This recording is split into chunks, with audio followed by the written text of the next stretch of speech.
servers with built-in hardware failover protection.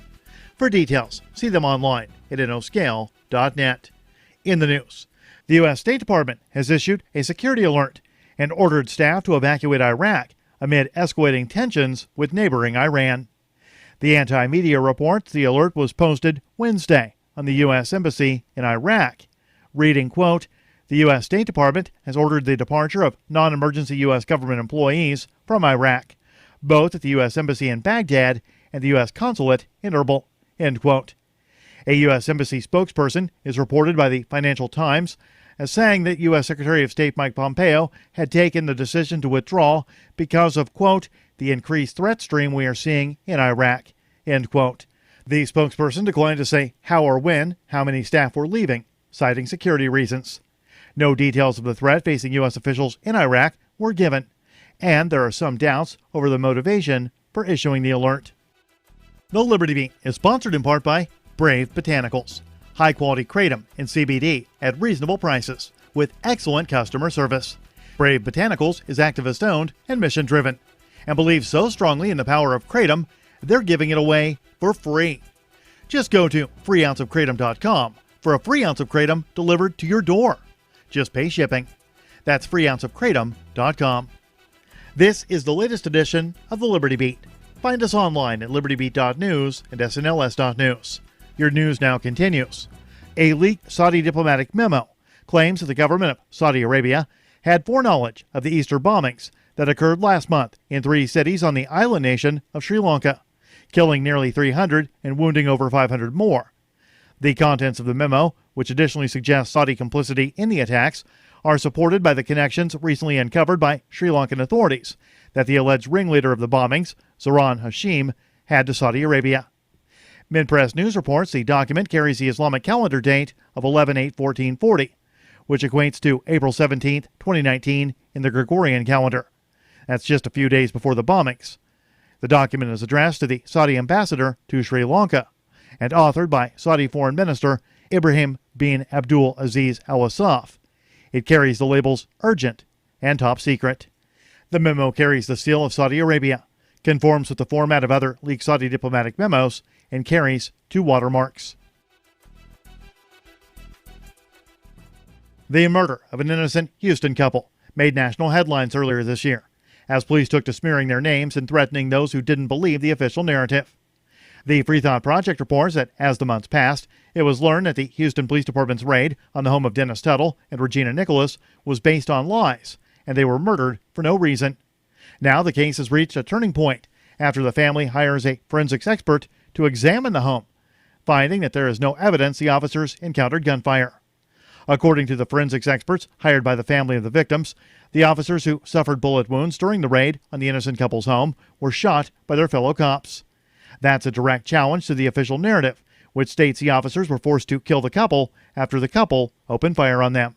The independent forensic investigation was conducted over the course of 4 days by forensic expert Mike Maloney, a retired supervisory special agent with the Naval Criminal Investigative Service.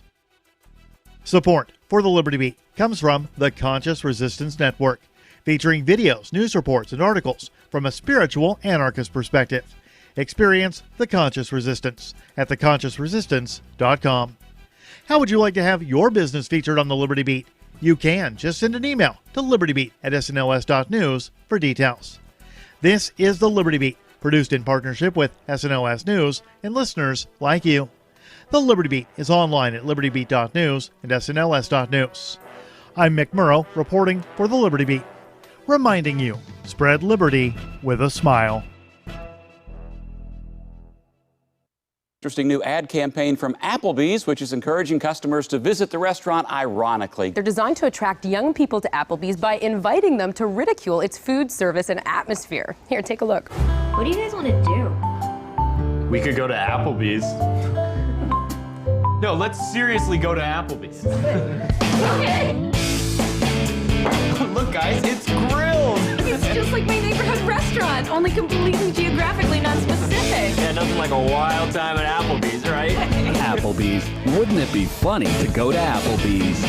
I like Isn't that it. persuasive? Yeah. But, they're not resting on their laurels. They're adding new menu items designed to be ridiculed outright, like the fajita cordon bleu and the chicken strip explosion. Those sound ridiculous. I know, but so far this has been so successful that Applebee's is actually prepping a second series of ads aimed at customers who enjoy making fun of annoying young people who do things ironically. This is the Onion News Network.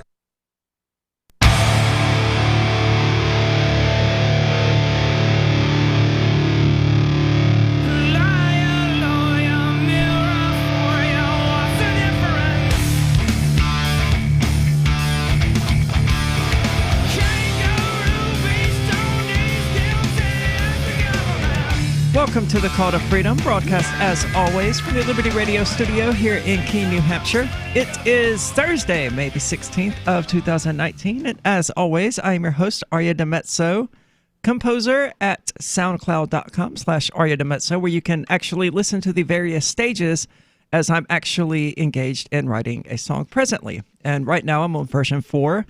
There's a lot of, tweaks to be made as one writes a song and adjusts, compression settings and distortion settings, all of that good stuff. So I think it might be fascinating for people who are curious about the entire process to go through, listen to the various versions, compare them, and see how it evolves. And I'm joined, as always, by Michael Hampton from BitcoinHistory.com. And there's some interesting stuff going on, as always. Apparently, United States Postal Service trucks are catching on fire. Oh, that's fun. It is fun. It's absolutely hilarious. Here's the leading picture for this one is actually a USPS truck on fire at a gas station, which is somewhat alarming. And we're also flashing a blue light. That's not good. Yeah. Ian's here if you want to just get him. But at least 120 delivery trucks operated by the USPS have caught fire within the past 5 years. And it's likely that there have been more during this truck's 30-plus year lifespan. So these trucks, they've been using the same type of truck, evidently, for the past 30 years, which isn't really surprising. We all know it when we see it. That's the post office truck. That's the Postal Service truck.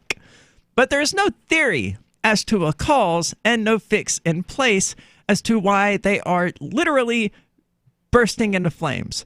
Now, this is interesting to me to note because last night, after I got home from work, I was just sitting out on the front step smoking, and a vehicle towing thing came through, carrying with it 2 USPS trucks, neither of which had been on fire, but clearly has some sort of issue with them. It's not surprising that, we're putting all of these additives and things into our gasoline now that was not designed to be put into vehicles from 30 years ago.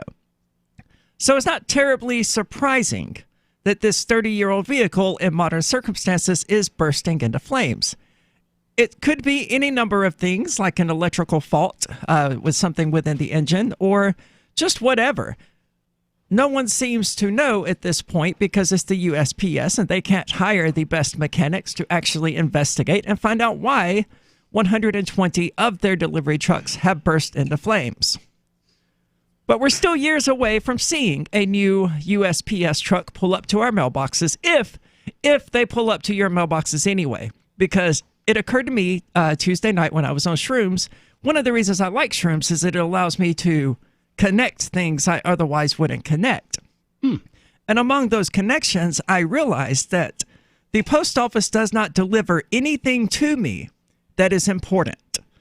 No bills, nothing from Planned Parenthood, nothing from my doctors, nothing from any of that, nothing from work, no credit cards, no debit cards. None of that gets delivered. All I get delivered are junk ads for like Market Basket and crap like that. Everything else gets returned undeliverable. And this has been going on for a while. And when the carrier was confronted about it, they were like, okay, well, put your names on this piece of paper and put it inside your mailbox. I was not a big fan of that, but I did it because it's important that I get my mail.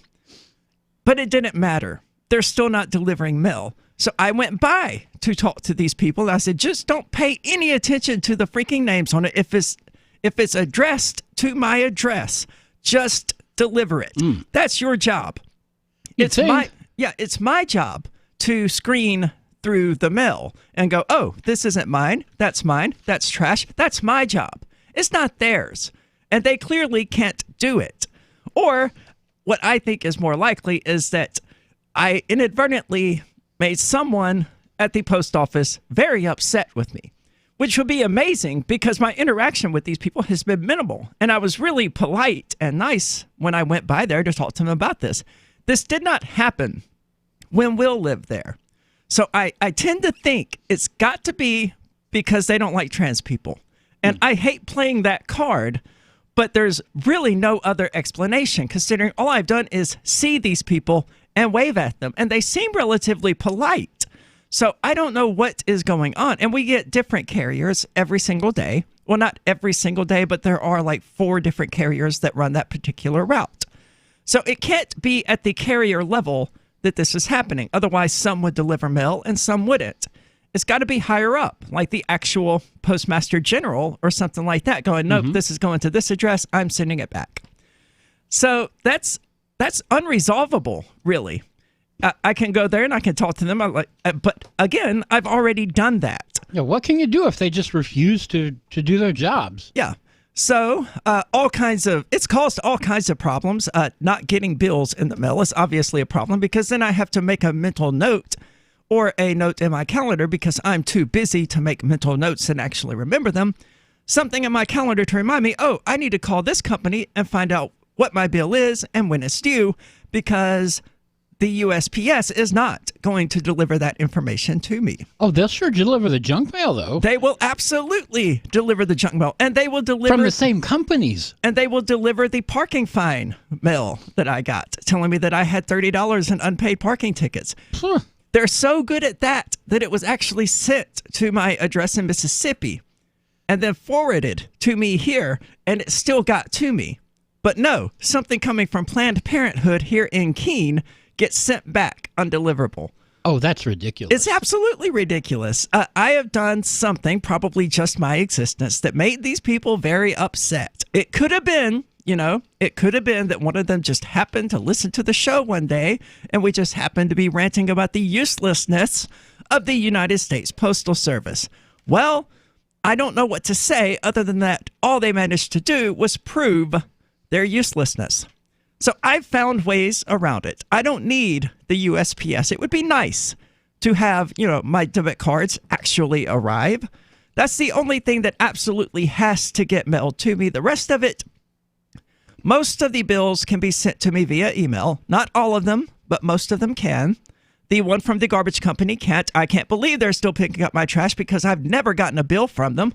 What am I supposed to do about that other than schedule a date to call them and find out this information because the USPS is so angry about something that they won't even deliver it.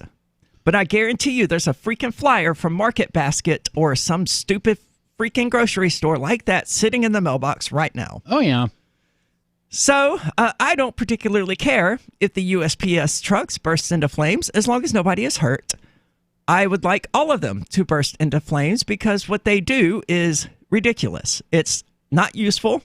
And, the really screwed up thing about the post office is that despite being taxpayer funded, they're still running an enormous deficit because they're paying their post carriers way too much money for this.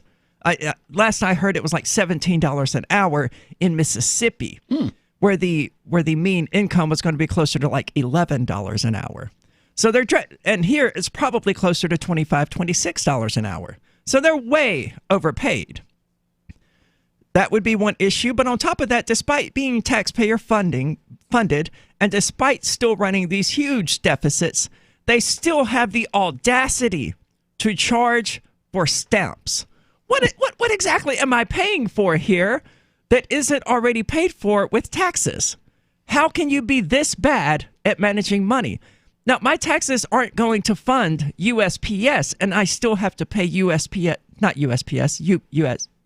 UPS. Okay, sorry. My taxes aren't going to UPS, and I'm still required to pay shipping and handling on various things. Because that's not the way it works. I just pay the shipping and handling. I just pay for the actual delivery of whatever it is I'm trying to get delivered. And because they have some semblance of competition and some supervisor I can speak to, they will make sure that my package actually gets to me. Most of the time, not always. Yeah, usually. This is the Call to Freedom Don't Go Anywhere. We're going to talk more about the burning trucks in just a moment. Did you know you can legally exit the U.S. federal income tax system? Well, it's true, and thousands of American nationals are doing it. The 16th Amendment and the Internal Revenue Code are legal, but only in a limited jurisdiction. This is the basis behind the voluntary nature of the income tax. Learn the exit strategy provided by Congress. Find out more by visiting weissparis.com and watch our numerous videos. That's WEISS Paris.com. Is spreading the message of liberty, cryptocurrency, and peace around the globe worth $2 per month to you? As you may already know, in addition to our internet feed, LRN.FM broadcasts on free-to-air satellite across North and Central America, as well as Sub-Saharan Africa. And we've been available on satellite for free 24/7 since 2010. The LRN.FM free-to-air satellite signal is reaching some of the most oppressive regimes in the world, and there's no doubt our ideas are making an impact. You can learn more about the channel's impact by watching the 3-minute video at fund.lrn.fm. If you'd like to help free minds globally with our ideas of liberty, cryptocurrency, and peace, you can donate as little as $2 per month via fund.lrn.fm. You can help us continue and expand our satellite broadcast to multiple continents. Visit fund.lrn.fm today, and thank you for your help. Don't forget to share the link on social media. That's fund.lrn.fm. Some of you asked, and now we've delivered. LRN.FM's live Keene, New Hampshire studio shows are now streamed in HD on Twitch. Visit our channel at twitch.lrn.fm and give it a follow. If you have Amazon Prime, you get 1 free subscription on Twitch. If you use it on our channel, Twitch will give LRN.FM a monthly piece of your Prime subscription cost. So please watch, follow, share, and subscribe to twitch.lrn.fm. That's twitch.lrn.fm. My name is Jacob Hornberger. I'm president of the Future of Freedom Foundation, which Congressman Ron Paul awarded for having an outstanding freedom website. Write us at fff@fff.org, and we'll send you a free 3-month subscription to our monthly journal of libertarian essays and our booklet, Economic Liberty in the Constitution, which George Mason University economics professor Walter Williams praised in a recent column. That's fff@fff.org. Did you know you can listen to LRN.FM via our free-to-air satellite channels? We have channels over nearly all of North America and much of Africa. All you need is an affordable receiver and a dish as small as 30 inches. There are no monthly fees. Learn more at sat.lrn.fm. Plus, if you are a broadcaster or want to be one, this is a good delivery method for our content. See our coverage maps and get details at sat.lrn.fm. That's sat.lrn.fm. sat.lrn.fm. Hey, I'm LRN.FM Program Director Ian Freeman. If you're listening to our free-to-air satellite feed in North or Central America, heads up! We've been on the Galaxy 19 satellite since 2010, but now our satellite provider is moving LRN.FM to a new channel on a different transponder. The current channel will stay on the air until the end of May to give you time to transition without any loss of service, so don't delay. I've posted the new channel details at sat.lrn.fm, but in case you're listening with no internet access, if you do a blind scan on your receiver, you should see the new channel at transponder 6, 11.8425 GHz, horizontal polarization, symbol rate 22,000, FEC 3/4. All that information is at sat.lrn.fm, as well as a link to our Patreon, where you can support our channels for just $2 a month. Visit sat.lrn.fm for more information about our international satellite channels, and thanks for listening to LRN.FM. Now you can follow LRN.FM on the decentralized Mastodon social media platform at toot.lrn.fm, toot.lrn.fm.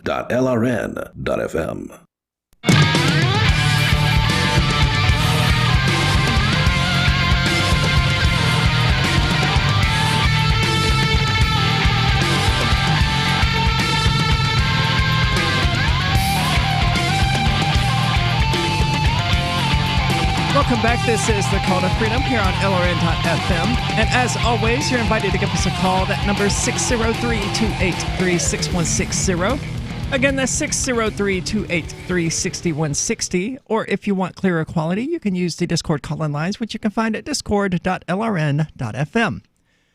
So apparently they are sort of in the process of designing new trucks, ideally ones that won't catch on fire, because if you're just now joining us, apparently a lot of USPS trucks, and that number, a lot, is equal to about 120. A thorough investigation by trucks.com revealed, oh, sorry, I didn't actually complete that sentence, have been catching on fire. So a thorough investigation by trucks.com revealed that more than 120 of the long-serving trucks. Now, I'm confused here, because I would expect that, you know, a lot of these trucks, although designed in 1987 or whenever it was, are actually relatively new vehicles that were compiled and completed in like 2014, 2015. I don't know. I don't think any of these have actually been built for a couple of decades. So they're actually using vehicles that trucks are seriously 30 years old. As far as I know, yeah. And they've been trying to replace these vehicles for years now. Well, it would help if they had money. Well, yeah, that too. So it's no surprise whatsoever that a vehicle that is literally 30 years old, not the design, but the vehicle itself is 30 years old, are catching on fire. That's not a surprise at all. In fact, I would be more surprised if they weren't catching on fire. I've had my car catch on fire. Oh, yeah? Yeah, it's got this metal bar that goes across the battery to help keep it in place. And for whatever reason, after driving for 6 months with that new battery on there, it had come loose. And the bar came loose? Yes. And it began smacking against the positive battery terminal. Oh, no. Which, of course, started grounding it out, which sent sparks flying up. And that's why when you look at my car, there's this huge hole in the tire well right there on the passenger side from where the battery, while I was sitting at a gas station about to go in to get gasoline, my car caught on fire. Oh, lovely. Yeah. Right at the gas station. But that bitch went ahead and cranked and drove me away from the gas station so that if it exploded or something, everybody wasn't going to die. Despite being on fire, it cranked up and drove me the 50 feet or whatever. I went into the gas station. I got a fire extinguisher that, of course, didn't fully work. It dripped. It didn't spray. But hey, that was good enough. It did the job. Nobody tests those things. They just buy them because the fire department says you have to have one, but they never check them to see if they're still any good. They should definitely check them. I mean, especially if you're a gas station. If there's a fire, you need to put that out ASAP. You don't have time to sit around messing around with it going, why isn't this stupid thing working? But it did drip enough to actually put the battery out. I ended up pulling the battery out. My brother-in-law came out to help me with it because it is positioned in a really awkward spot. And I couldn't get it out because it had kind of melted to the holder. And it was, looking it back, it was really funny. But at the time, I was just like, what is my life that my car just caught on fire? Your life is I don't know, it's an experience. Yeah, it is. But replaced the battery, and it continued driving just fine. And it's been driving fine ever since, except I had to replace the battery again back in, I think, March, because that one finally gave out. It was about 1.5 years old at that point, which is a little short for a battery life, but... Yeah, well, a battery that had that happen to it. Oh, it's not that battery. Oh. No, I replaced it. I wasn't going to use a battery that caught on fire and melted. No, we took that out immediately. Oh, okay. Yeah. I immediately disconnected it from everything else in the car after I put the fire out. That was step 2. Okay. Was disconnecting it from everything. Step 3 was letting not my coworker, but my colleague know that, hey, I was driving to this client site to do this thing that you contracted me to do. There is 0 chance I'm going to make it. My car is on fire. That was step 3. Step 4 was texting my brother-in-law, hey, I need your assistance with something. So that was bizarre. I have since removed the metal bar. I would rather my battery slide around an inch or two than have it risk coming loose and catching on fire. To me, sliding around a little bit is the lesser of evils. Yeah, it probably is. Just don't drive up Mount Washington. No. Well, I mean, it's not that bad, and it's in a holder and all of that stuff. So, I mean, it's not going anywhere. Plus, the negative terminal, it's so taut that there's really no slack in it anyway. And replacing it, oh my God, attaching that thing, it requires you to be a contortionist who has no bones in their arms. It's so difficult. And I had to do this in March when it was like 33 degrees outside. So that happened here? No. Down in Mississippi, okay. Yeah. My brother-in-law would not come to New Hampshire to help me with that. He'd be like, I don't know what to tell you. But I mean, I would be able to do it now. The only reason I couldn't do it then was because it had melted to the whatever it's called that it sits in, the box, I guess, that it sits in. And part of the tire wheel had melted, which was actually convenient because instead of trying to remove all the stuff that these idiotic engineers who don't have to repair the vehicle put in the way of the battery, we just slid it out through the big brand new hole in the tire well. Oh, that works. Problem solved. So anyway, and my car is not 30 years old. That was just a freak accident. I still have no idea what actually caught fire. I assume it was just some fumes that the battery was putting off or something. I don't know. I don't know how car batteries work. And I don't really care. I'm sure people are lining up to inform me of every little detail about how car batteries work. Yep, someone will have it in the D-Live chat in about 30 seconds. Yep. So that was an interesting experience. So looking at this photo at the USPS truck that's on fire at the gas station, all I can say is, man, you probably should have moved your vehicle before you just let it burn. Oh, yeah. Well, if you could. Yeah. Well, don't drive a piece of crap.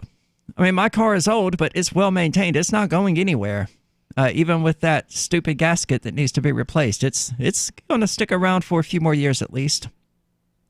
So they've known about this issue since at least 2011. So keep that in mind, postal workers. You might be paying for that $27 an hour with your actual life. And they've known about this for 4 years. They've known for 4 years your truck might catch on fire. Now, if this happened in the private sector, if 120 vehicles caught on fire, they'd have recalls and people would be called up to testify in front of Congress. But since it's the USPS trucks, nobody cares. Yeah, how many Firestone tires were it that blew out and caused a national recall and Firestone never recovered from it? I don't know, 5 or 6? Yeah, I don't think it was anywhere near 120. So, and that was a life-threatening thing as well, but at least then your car didn't ordinarily catch on fire. That's a big deal, right? Maybe that's why I'm not getting my mail, because it keeps winding up in these trucks that catch on fire. That could be. Except it's actually not, because the people who are sending this mail have reported to me that it's being returned undeliverable. So yeah, that's not it. But that would be at least a reasonable explanation. Can you imagine the mail in these trucks that is caught on fire, though, and just permanently destroyed? Money orders, cash, checks, debit cards, bills, all manner of things. This is the call to freedom. Well, today was an historic occasion in Pennington. That's right, Diane. The entire town turned out to honor Paul Webster, the area's one gay man with Pennington's first ever Gay Pride Parade. Paul, a 33-year-old hardware store owner, was too shy to ask for a parade, but that didn't stop almost 2,000 residents from showing their support for his homosexuality. Mayor Sue Hallinan organized the parade and even chipped in some of her own money to pay for decorations. Well, I was channel surfing one day and I came across a program about the Gay Pride. Next time I went to the hardware store, I said, Paul, we're going to throw you a parade. And he just said, oh, please don't do that. I don't want that. I beg you. He just didn't want us to go to the trouble. He doesn't want to ride on the penis float. He gets motion sickness, so we're going to have him hold the reins instead. And Penningtonians have already decided on a fairy tale theme for next year's parade. Oh, that'll be great. And if Paul has a boyfriend, they can both be dressed up as kings. Terrific idea. This is the Onion News Network.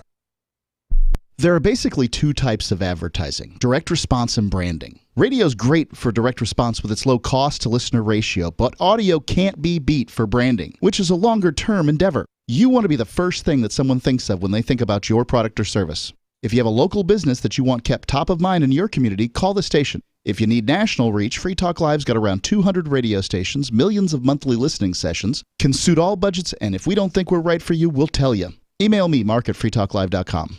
Would you like to hang out with Penn Jillette? He's keynoting Freedom Fest this year. I, for one, am thrilled. Freedom Fest is the largest liberty-oriented gathering in the world. They take a Big Ten approach with libertarians, conservatives, liberals, anarchists, and just open-minded people mingling together to hear real debates, share real solutions, and converse freely. This year's theme is the Wild West, a time of liberty and opportunity, or a time of anarchy and violence. Maybe both. Go to freedomfest.com/FTL and get your tickets now. freedomfest.com/FTL. Not convinced yet? Hey, I understand. It's a high-end event, even with coupon code FTLEB. Sure, you're likely to receive investment advice that'll make that sum seem paltry, but I have something special for you. Go to freedomfest.com/FTL and you'll get the 5 best speeches from last year for free. Call it a test drive. Do yourself a favor and go to freedomfest.com/FTL. freedomfest.com/FTL. Use coupon code FTLEB for a discount. Now that you've found the Liberty Radio Network at LRN.FM, you may want to help expose others to our great programs. To assist you in doing so, you'll find resources at promote.lrn.fm, including details on how to get a free bumper sticker, quarter-page flyers you can print out and distribute, banners for your website, as well as files that will allow you to make your own custom banners and graphics. Visit promote.lrn.fm and help bring new listeners to the Liberty Radio Network. That's promote.lrn.fm. This is a special alert for business owners, consultants, coaches, folks planning retirement, entrepreneurs, and anyone who is saving and investing to build a financial future. You are likely aware that financial privacy for most people has recently died a miserable death. And let's face it, without privacy, there really is no security, is there? Bankrupt governments and banks on the verge of collapse are perhaps the biggest threat to your financial future today. The Lighthouse Law Club recognizes this and has been working diligently to provide safe, secure, and productive tools to ensure your privacy, your financial security, and your future financial well-being, despite the catastrophes which many people fear are looming ahead of us. Find out more with a variety of free videos on the YouTube channel for Lighthouse Law Club. Just search YouTube for Lighthouse Law Club and secure your future today. This is the Liberty Radio Network, broadcasting the latest liberty-oriented audio content 24 hours a day at LRN.FM.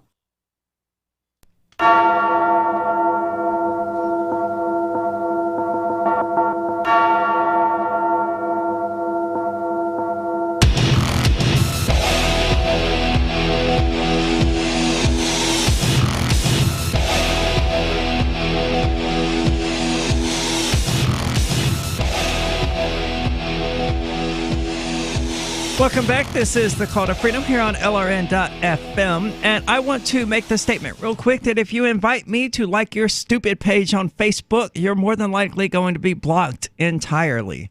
You idiots. If you are producing compelling content, it will make its way to my feed. And if it happens repeatedly from the same source, I will like your page. I'm not going to like it simply because you happen to be a libertarian who is doing a thing. Make compelling content. Thank you very much. So anyway, speaking of compelling content, I would highly recommend you check out the Rational Review, which you can find at rationalreview.com. It's the Liberty Movement's daily news digest, taking stories from all over the internet that are of interest to libertarians and liberty-minded people. They include podcasts, videos, news articles, and other stuff like that. And they are now a source for people to receive the Call to Freedom's podcasts. Sometimes I'm a little disappointed with how are they not running the are they not appearing? Well, I mean, I caused the issue certainly by not consistently uploading the podcast because we kept taking days off because holy crap, I needed some time off. So they weren't sure when it was going to be there, when it wasn't going to be there. So eventually they stopped checking. We'll make our way back into the rotation. That's what automation is for. Yeah, and they use RSS feeds and all of that. But, you know, it comes down to a matter of priority. If show A is producing content every single day, then it's more likely to make its way in there than show that might produce content on this given day and might not the next day. So if you're going to send listeners to one of them, do the one that is reliable and consistent. We haven't been reliable and consistent in regard to the podcast or in regard to the show in general, but hey, that's all resolved now. Chris Wade is hosting the show on Tuesdays. I don't have to worry about it, so it's great. I'm loving that little factoid. So check them out. Again, that's rationalreview.com. It's run by Thomas Knapp and some other people. If you're not aware of him, you should check out his own podcast. You can find it at napster.blogspot.com. That's KNAPPSTER.com. He's got an interesting little podcast. Ooh, that sounded degrading.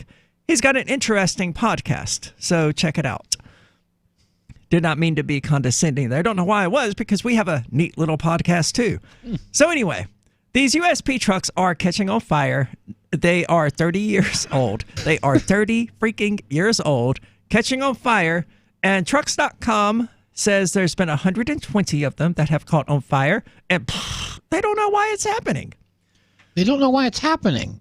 You'd think they'd figure it out after the first dozen or 5. Yeah, you know, that sort of thing, it definitely leaves traces that a proper mechanic could trace down. Like, it's not hard to figure out where a fire started. I mean, are they just letting these trucks burn to the ground and so there's nothing left? That would make it difficult to pinpoint the start of the fire. I would definitely agree. I mean, your small town fire department investigator could figure this out. Yeah. Well, I don't know if they actually could, because it does require a lot of mechanic experience, but the volunteer firefighter working in conjunction with an actual auto mechanic certainly could.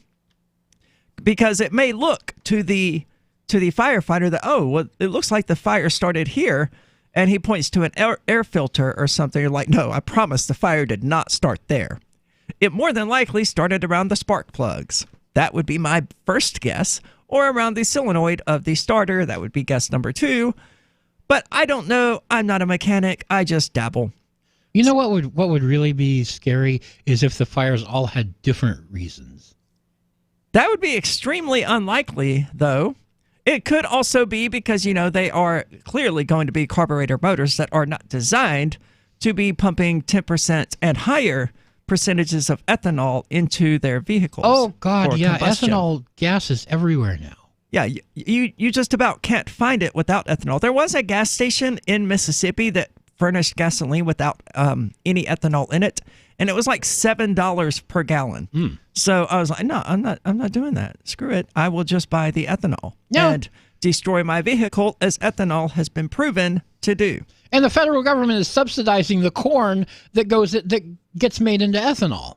Yeah. And I mean, I don't remember who it was. I think it was Lewis Black who pointed out that, you know, that's when you know a society has totally lost its mind, when it's taking food and turning it into fuel for their vehicles.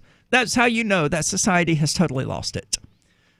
So even if these fires were the only known fires in the LLV's history, I'm not sure what LLV stands for because the article didn't bother to point out.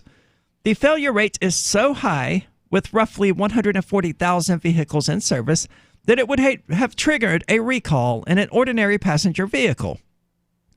Likely, there are hundreds more that have gone unreported in the media during the LLV's long history. Did they actually say what that meant? It would be bizarre at this point if they didn't. Yeah, they should have. It's the Grumman Long Life Vehicle. It's in these bullet points at the very beginning of the article that I skipped over. Oh. So there are apparently trucks.com is getting its information from the media and saying, you know, it's probably actually a lot higher than 120 because the media probably isn't going to cover it every single time a USPS truck bursts into flames. Yeah, I mean, that hardly makes the local news. I tend to think it probably would. I mean, it probably went on a slow day, but it also might be buried in the back somewhere and might not get sent out on the news wires. But it might end up in Google News. Who knows? For most mail carriers, coming to us from caranddriver.com, most mail carriers who drive the LLVs on a daily basis, for them, the fires aren't unusual because they are expected. Expected? Expected. What? They are expecting. They expect the truck to What the hell?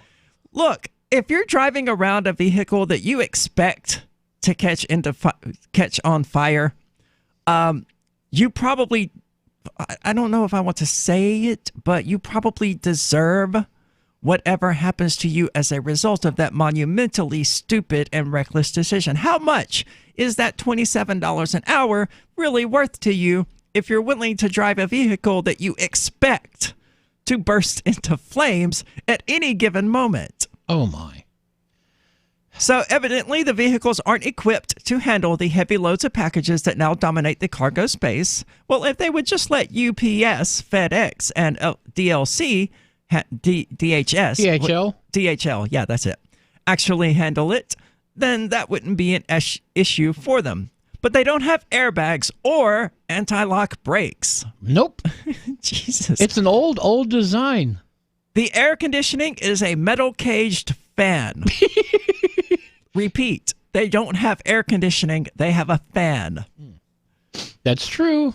Their engines guzzle fuel even by commercial standards. Now this whole thing, this is so typical of the government. Yep. They're using 30-year-old vehicles, many of which are legitimately 30 years old, all of which are a 30-year-old design, none of which have air conditioning.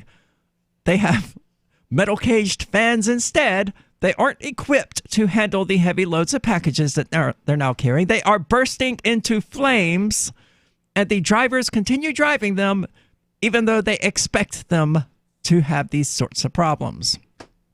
And the government's known about this since 2011, and it evidently is looking for a new way or a new vehicle. Apparently, there are many prototypes running across the country. They're trying to put 180,000 trucks on the road by 2018 that you, the taxpayer, will be paying for.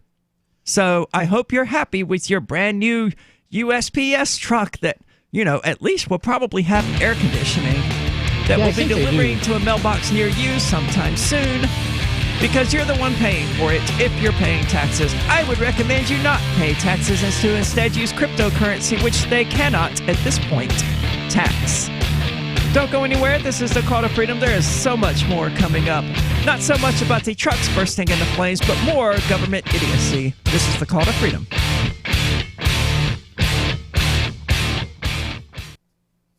What do you shop for that you could otherwise buy at Amazon? Pretty much everything, right? Amazon has competitive pricing and they deliver, and that's a big plus. If you could plan ahead in your shopping, would you be interested in saving up to 33%? There's a catch. You have to do your shopping in Bitcoin. But imagine those savings. It's like a huge raise. All you have to do is go to saveitpurse.com. We've saved thousands, and you can too. Plan ahead and save. SaveItPurse.com. Since time began, tyrants have taken aim at personal liberties. Now there's a movie that aims back.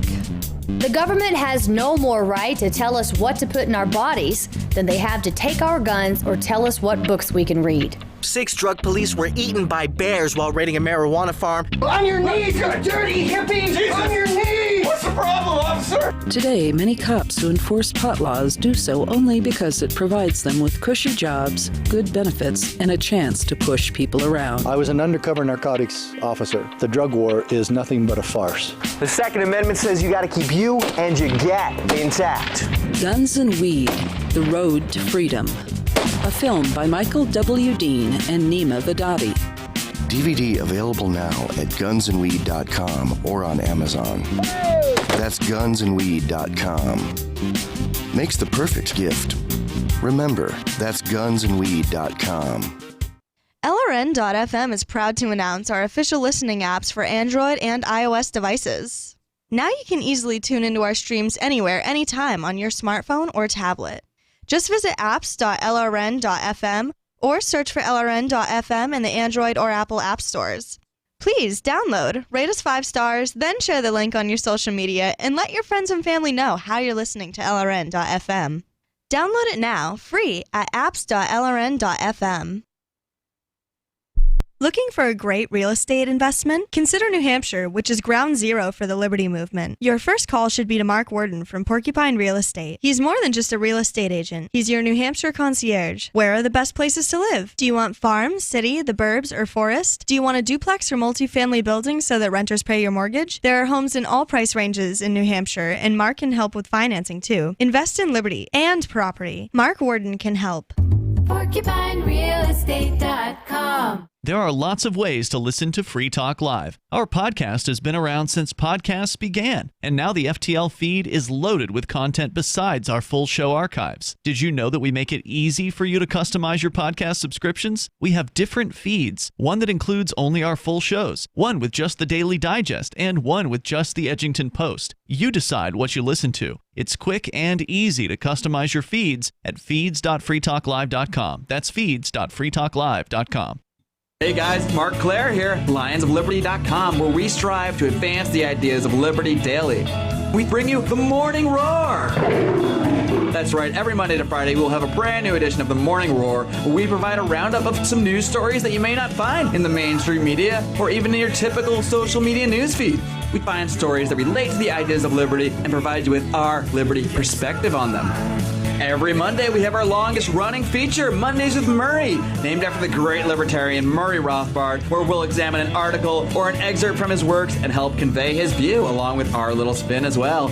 We wrap it all up every Friday with Felony Friday, where our own John Odermatt goes out and takes a look at some sort of felony. There's felonies committed every day, you know, whether it's a felony committed by the police, a politician, or even an average citizen. You can find all of this and so much more over at lionsofliberty.com. Advancing the ideas of liberty daily. You can sign up to receive the latest about the Liberty Radio Network via our email updates at updates.lrn.fm. That's updates.lrn.fm.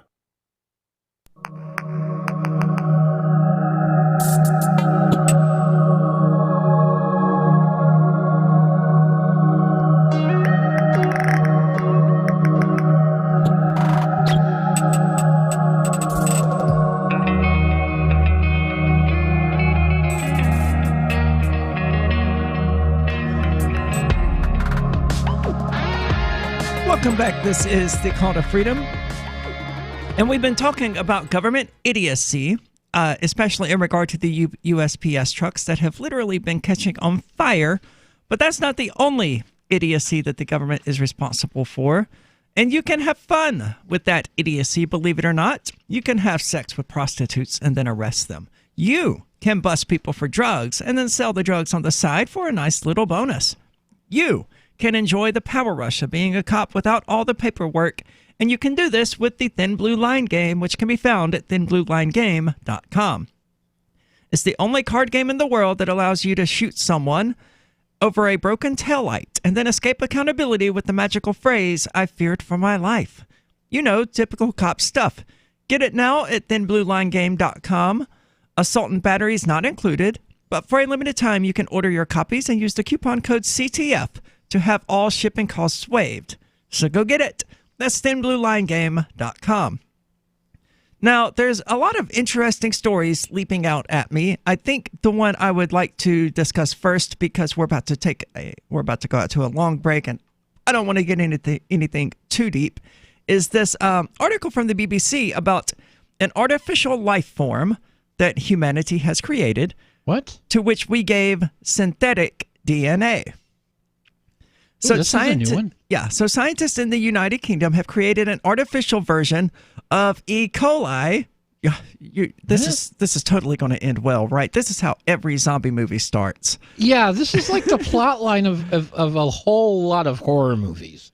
And obviously, zombie is not a thing that can exist in our reality as we understand it, but plague certainly is. Yeah, there is so little chance of this actually ending well for anyone.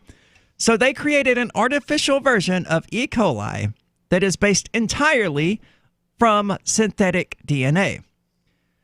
At the same time, Sin 61, as they are calling it, has had its genetic code significantly redesigned. Also, certainly going to end well. So wait, they started with some synthetic DNA. Are they saying the life form rewrote its own DNA? No, they rewrote its DNA. They rewrote its DNA. Yeah. It's been done in a manner that will pave the way for designer bacteria. Oh my. That could manufacture new catalyst, drugs, proteins, and materials. And that could adapt and infect the species. It's E. coli. That's kind of what it does. Yeah, that's what it does. So, genetic engineer Professor George Church from Harvard University has hailed the work as a major breakthrough. Dr. Tom Ellis, a reader in synthetic biology, called it super impressive. Is that all it says? Who cares? Super impressive. Super impressive. What kind of idiotic... I would not expect a doctor to use terminology like that. So Sin61's 4 million genetic letters make it the largest entire genome to be synthesized from scratch. So we basically took the 4 genetic letters, whatever we would like to call them, amino acids, I think is what they technically are, and we put them together in such a way as to make a synthetic version of E. coli, which we also modified while doing because we didn't just want to copy E. coli directly, apparently. And we also dyed it so that the cells glow for whatever weird reason we did that. They did that. God only knows. And so now they have invented synthetic E. coli. Glow-in-the-dark E. coli. Yeah.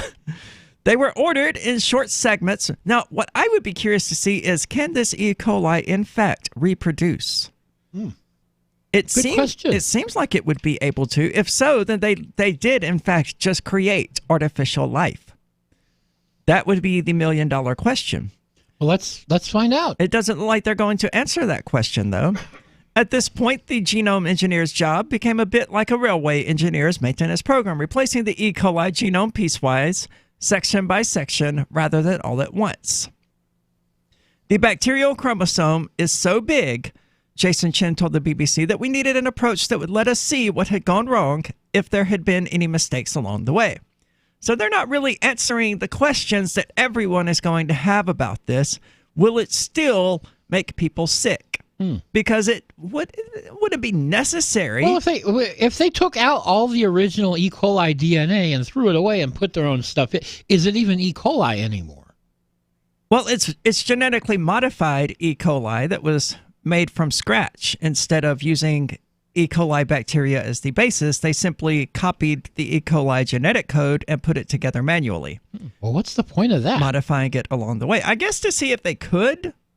So it is synthetic bacteria. If they modified it, that's the thing. If they modified it, is it E. coli anymore?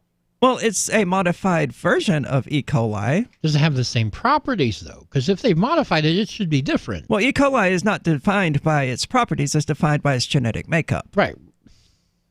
And the properties are generally a byproduct of that genetic makeup. So if the genetic makeup is different. But I mean, like, if I put different rims on my car, it's still the same car. It's just got different rims. Yeah, right? If you put a different undercarriage in your car.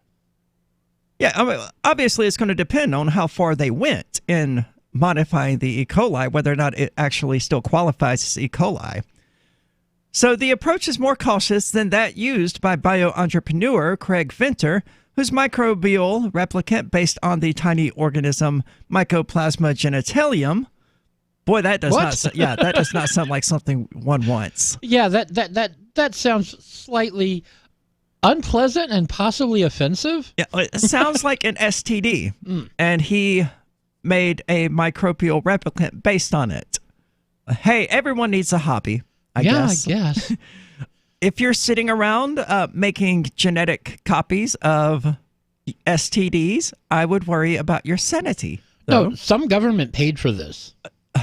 You're not wrong. You know, I know in my heart that you're not wrong. Some government paid for all of this because the average person is going to go, no, I don't want to pay you to make a synthetic version of E. coli. The government go, oh, we don't care what you do with it. Here's some money. The new work has been conducted by a small team at Cambridge's world-famous laboratory for molecular biology and could be readily scaled up for bigger genomes in any well-equipped lab. In the event, the team found only 4 mistakes out of the entire 4 million synthesized genetic letters, and they were easily corrected. The new genome has also been recoded as a first step, allowing the synthetic biologist to incorporate components into biomolecules that do not exist in nature. The code on DNA carries instructions for the cell for how to assemble proteins, the primary biomolecules of a body. Just as DNA is composed of strings of single nucleic acid elements, so proteins are made of strings of simple amino acids. Nature has a palette of 20 with names like serine, leucine, and alanine. Their chemistry dictates the properties of the protein they make, from hair to muscle proteins to stomach enzymes. I don't want to get too deep into the science of this because I'm not a biologist. Thankfully, they took the time to say all of that, but basically, they are coded to build new proteins. The DNA code that they put into this synthetic E. coli could accommodate up to 64, according to DNA biologist Francis Crick. As a result, many of the DNA words, or codons, lead to the same amino acid. There are 6 ways, for example, of writing the instructions for serine, which Chen sees as wasteful. Oh, they're going to make nature more efficient. Oh, that's their plan here. Oh, the hubris. Yeah, that is such a Russian thing, you know. I don't know if this guy's Russian or not, but if I envisioned a Russian who was reading the DNA code, that is exactly what they would say about it. This is inefficient. No.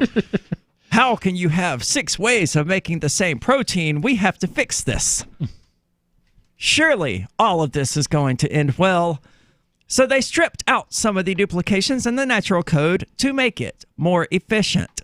To make E. coli more efficient. Thank you, science.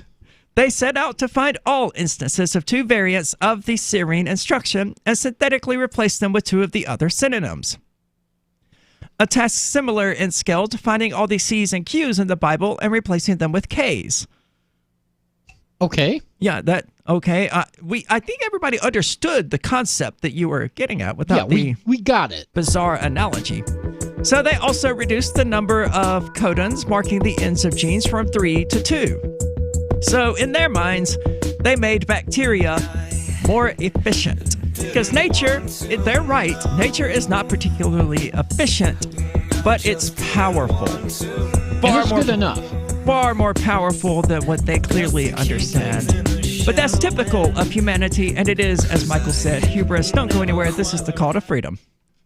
Why did you move to the Shire? I moved here to the Shire because there's other people around who take liberty just as seriously as I do. I moved to the Shire because I saw videos of people challenging authority and thought that I could get support myself. It called to me, like, do this, right now. I wanted to be around people like me who got it. And once I got here, I knew there was nowhere else that I wanted to be. I've always wanted to change the world. So I moved to the Shire to join people who were actually working towards doing the same thing. The people here are awesome, loving, and positive. It was for the adventure and for the feeling of something important is happening here. And I just wanted to come to sort of be part of that. Visit ShireSociety.com to read and sign the Shire Society Declaration and learn the reasons why, if you love liberty, you should immigrate to the Shire. Plus, connect with others via the forum at ShireSociety.com. That's ShireSociety.com.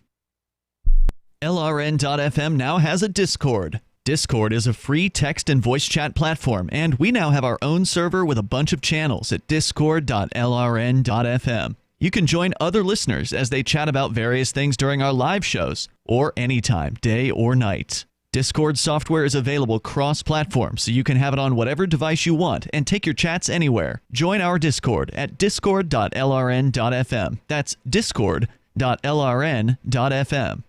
Are you tired of governments murdering people around the world? Stop using their money. There is an alternative. Bitcoin is a stateless, free market, non-political currency. Bitcoin cannot be inflated or controlled by any government. By using their money, you are helping the state. Stop doing it. You have an incredible alternative available now. Learn it, use it, spread it. Get started with Bitcoin at bitcoin.com. That's bitcoin.com. More of the Call to Freedom is coming up next, live after the news on the Liberty Radio Network at LRN.FM. This is the Liberty Beat, your daily source for liberty news and activist updates. Produced in partnership with SNLS News and listeners like you. Online at libertybeat.news and snls.news. I'm Mick Murrow with your latest edition of the Liberty Beat. Gold is trading at $1,286. Silver at $14.52. And Bitcoin is trading around $7,942. Today's prices are brought to you by InnoScale. Take off with Managed Cloud. Looking for a safe, secure way to store your important files online? Let InnoScale handle it for you. Their high-availability cloud servers are the perfect solution for clients needing one or more secure, scalable servers with built-in hardware failover protection. For details, see them online at InnoScale.net. In the news, police have broken into the Venezuelan embassy in Washington, D.C. and arrested 4 protesters from the Embassy Protection Collective.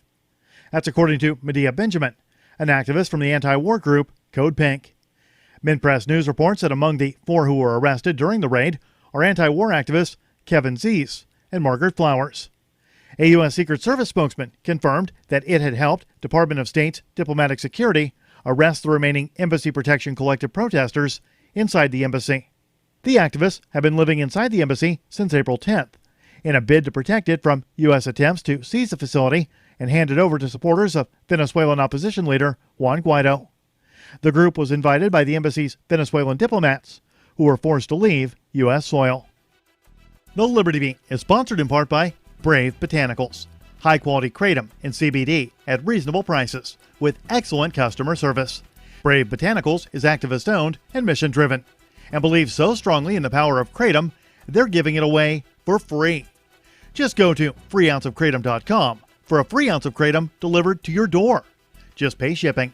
That's freeounceofkratom.com. This is the latest edition of the Liberty Beat. Find us online at libertybeat.news and snls.news. Your news now continues. A shadowy UK government propaganda unit that privately declares that it works to affect behavioral and attitudinal change among British Muslims has drawn up plans to begin operating in France. The Anti-Media reports the Research, Information and Communications Unit, which is based at the Home Office in London, generates films, social media, websites, leaflets, and news stories that are intended to influence public opinion while concealing the British government's role in their creation. Now, documents seen by Middle East Eye show that RICU has awarded a contract to a consortium of communications companies, which demonstrates its ability to operate in France. The contract makes clear that while the companies are expected to be able to influence Muslim public opinion in France as part of a covert counter-extremism program, the ultimate aim of the program would be to encourage the French authorities to develop their own propaganda initiatives based on the RICU model.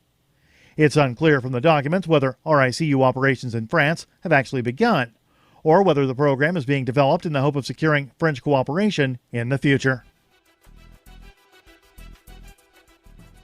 Saudi Arabia, on Wednesday, submitted a letter to the United Nations Security Council, in which it held Iran and the Yemeni Houthi group responsible for targeting their oil facilities on Tuesday. The Anti-Media reports the letter was handed over by the permanent representative of Saudi Arabia to the United Nations.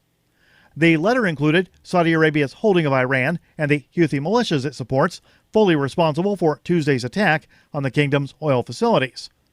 According to the same source, a joint message was sent from Saudi Arabia and the UAE to the UN Security Council and UN Secretary General Antonio Guterres on the attack and sabotage operation that occurred last Sunday against 4 ships in the International Sea off the UAE's territorial sea and coasts. On Tuesday, Saudi Arabia announced that bombed drones attacked 2 oil pumping stations from the eastern province fields to Yanbu commercial port on the western coast by the Houthi group. Support for the Liberty Beat comes from the Conscious Resistance Network, featuring videos, news reports, and articles from a spiritual anarchist perspective. Experience the Conscious Resistance at theconsciousresistance.com. How would you like to have your business featured on the Liberty Beat? You can just send an email to libertybeat@snls.news for details. This is the Liberty Beat, produced in partnership with SNLS News and listeners like you. The Liberty Beat is online at libertybeat.news and snls.news. I'm Mick Murrow reporting for the Liberty Beat, reminding you, spread liberty with a smile. In order to more accurately portray the risks of smoking, the FDA has approved putting a picture of Trish on the cover of all cigarette packs. Clinical trials suggest that images of diseased organs, corpses, and deformed infants all prove less effective than a single photograph of Trish smiling. Smokers can expect to see the graphic campaign as early as next month, paired with a simple line of text that reads, "Cigarettes cause Trish." In Science News, a new study finds that every style of parenting inevitably produces disturbed and miserable adults. Despite a great variance in parenting styles across populations, from overprotective to permissive, the end product is always the same, a profoundly flawed and joyless human being. One bright note of the study, adults can find temporary happiness when they're able to perpetuate the cycle of human misery by having children. In other news, the Pulitzer Board adds a giant pumpkin category, and a local man's utter failure in life is a bit of a sore spot. For more news, visit theonion.com/newsbeat. This is the Onion News Network.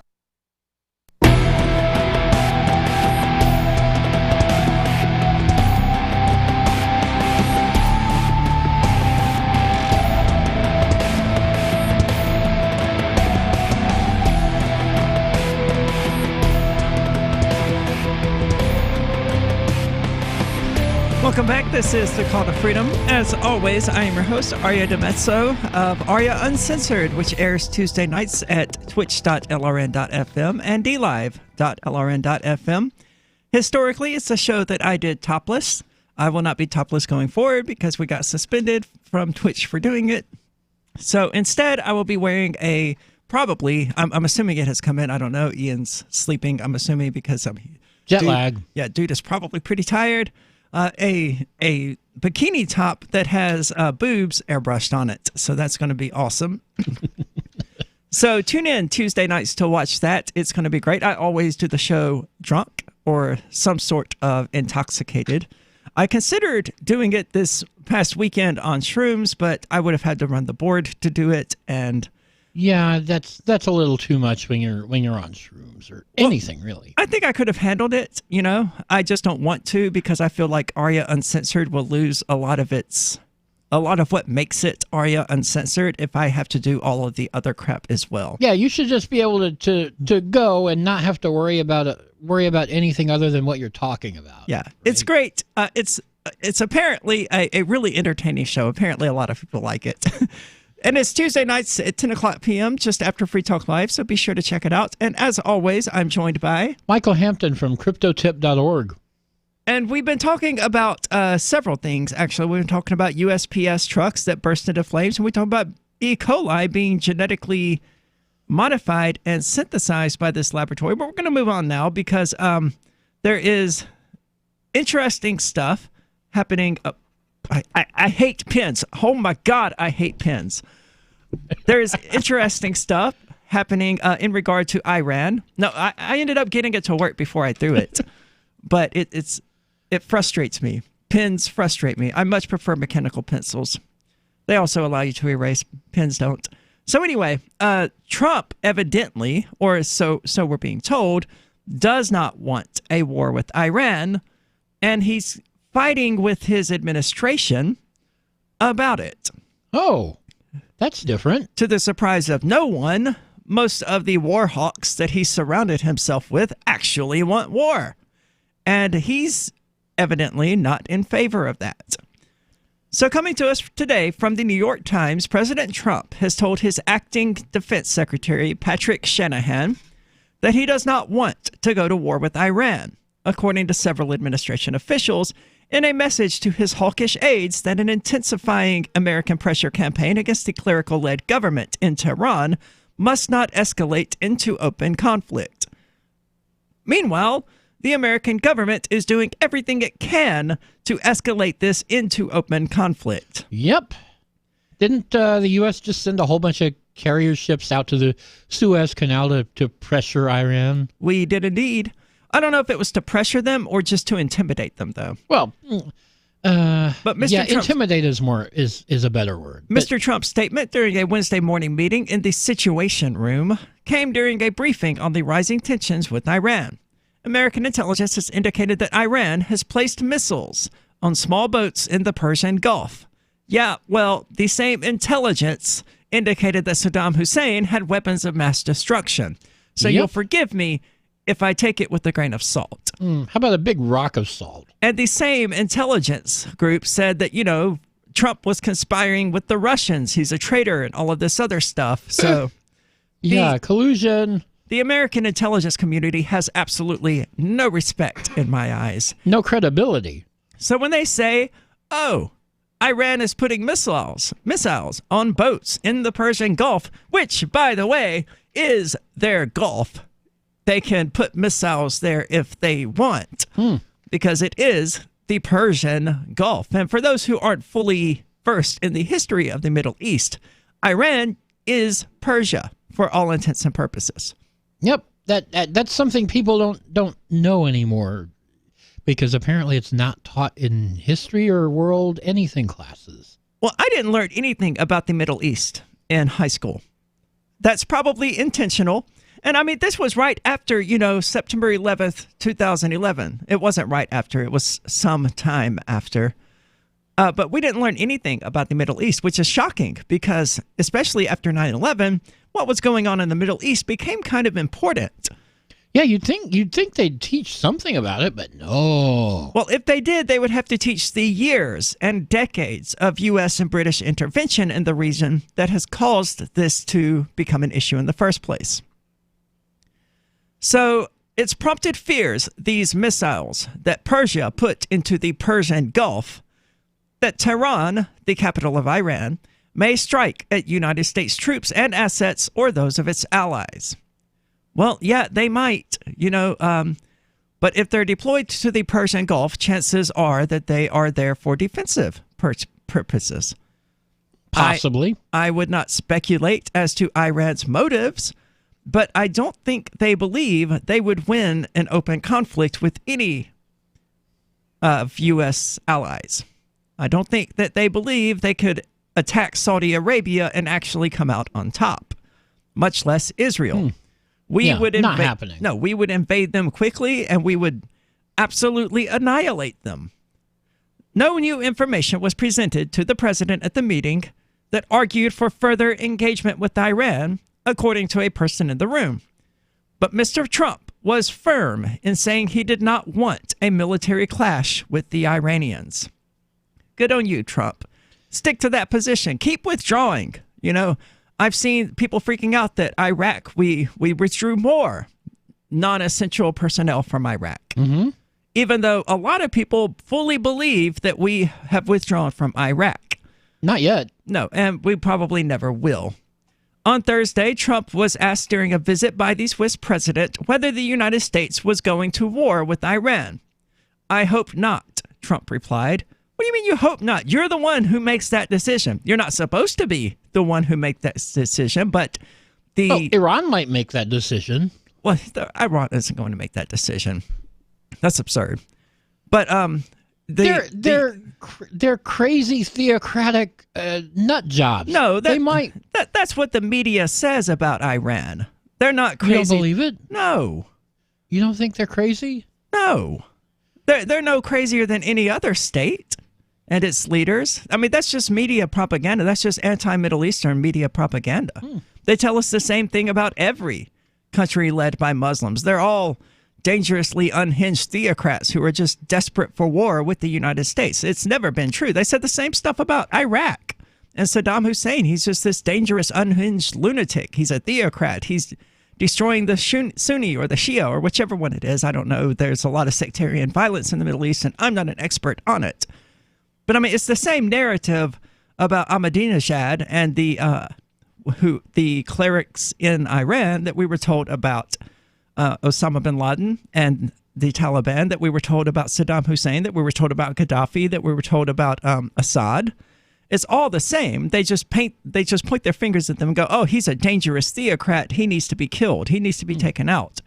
So no, I don't believe it in regard to Iran, because it wasn't true in regard to Iraq. It wasn't true in regard to Afghanistan, and it wasn't true in regard to Syria or Egypt or any of these other places that we invaded and installed our own government. So the president has sought to tamp down reports that two of his most hawkish aides, that would be Mike Pompeo and John Bolton, are spoiling for a fight with Iran. Well, we know that to be true. Yeah. They're spoiling for a fight with anybody. And are running ahead of him in precipitating a military confrontation. Trump insists that there is no infighting whatsoever. Different opinions are expressed, and he makes a decisive and simple decision. It's a very simple process. Well, it has to be for Trump. Yeah. Everything has to be kind of simple. That's Trump. All sides, views, and policies are covered. I would like to believe that Trump is not the warmongering psychopath that he is, but he at least appears to be more pro-peace than Barack Obama, which is not really saying a lot. But that's not a high bar to cross. No, but we have at least not started any new wars under Trump so far. We might, but we haven't yet. This is the Call to Freedom. Don't go anywhere. We'll be back in just a moment with more discussion.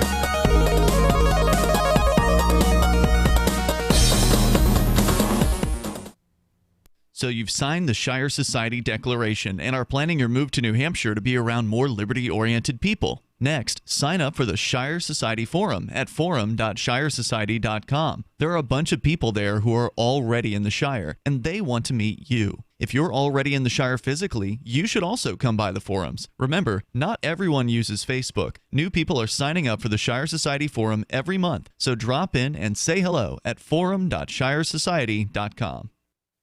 Hey, I'm LRN.FM Program Director Ian Freeman. If you're listening to our free-to-air satellite feed in North or Central America, heads up.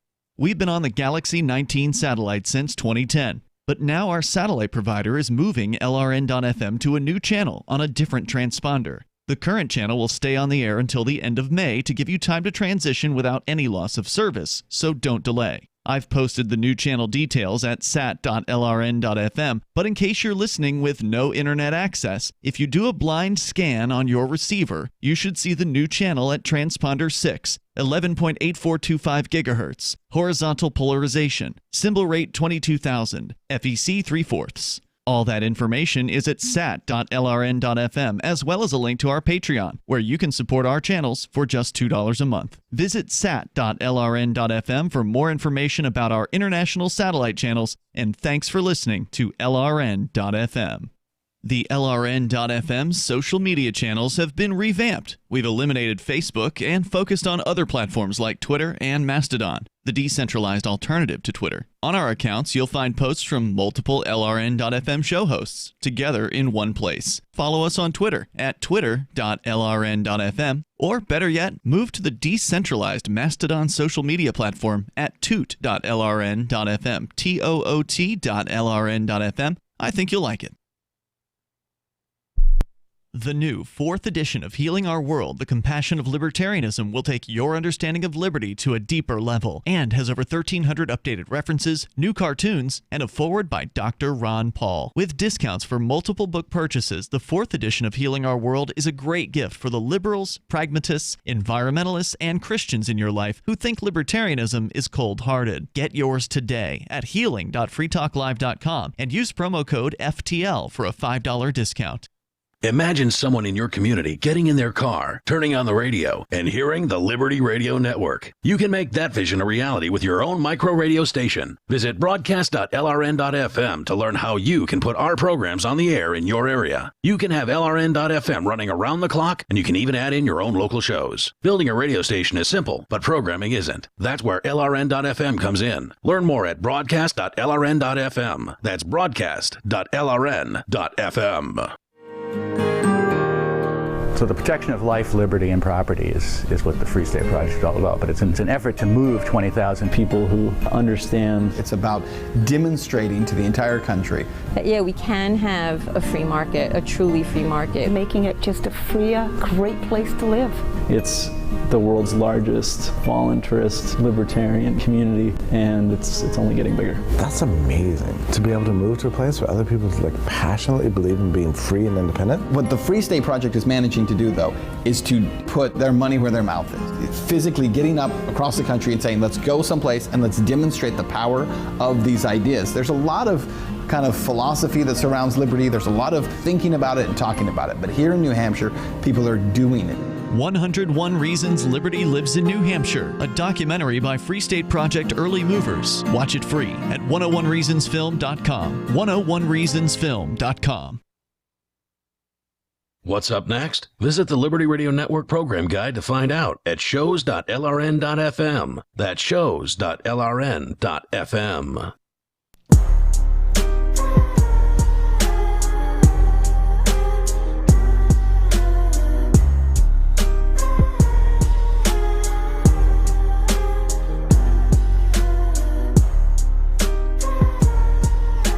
Welcome back. This is the Call to Freedom. As always, you're invited to give us a call at 603-283-6160. Again, that's 603-283-6160. Or you can use the Discord call-in lines, which you can find at discord.lrn.fm. Now, moving on, Chelsea Manning, you go, girl. She is back in jail. This is bad news. Yeah, well, we knew it was coming, and we said it last week. When we were talking about her release from jail, that it was just a matter of time. In fact, we said next week she's going to be back in jail because, her refusal to testify for the previous grand jury caused her to be subpoenaed by another grand jury who said, we're going to throw you in jail if you don't testify, to which she said, well, then you're going to have to throw me in jail. So after a week of freedom, this poor woman, a mere week of freedom. Former Army intelligence officer Chelsea Manning was ordered back to jail today for once again refusing to testify before a federal grand jury. At this point, I would not be surprised or disappointed if she used her military training to come to the grand jury armed and ready to go and shot a bunch of judges. Oh, my. I wouldn't go that far. I don't know. I mean, she has been abused and mistreated by the justice system repeatedly. This is the third time that she has been in jail for, and let's be honest about this, the same crime. It's a full violation of, I think it's her Sixth Amendment right to not be tried for the same thing multiple times, but that's exactly what this is. She's once again being asked about the WikiLeaks stuff, for which she was put into jail for 7 years previously, a sentence that was finally commuted by Barack Obama. Yeah, stop clock. Yeah. So she's already been tried for this whole ordeal. She's already done her testifying. She's already been found guilty. She's already been thrown in jail, and she's already been released. But that didn't stop the grand jury from doing it last time. Nor after this which time. she spent 67 days, I think it was, in jail. Yeah, well, 60. It's too many days. Yeah. And here it is. For 2 months, so about 60 days. I actually think it was 67. For some reason, that number's just sticking in my head for some reason. After she refused to answer questions before a grand jury in Virginia about WikiLeaks and Julian Assange. Specifically about the cache of classified military documents that she gave to WikiLeaks in 2010. She was released on May the 9th, not because the state was like, oh, you know what? We're never going to make this woman talk. Clearly, she's going to stick to her principles on this subject, not because of any of that. No, it was because the grand jury's term expired.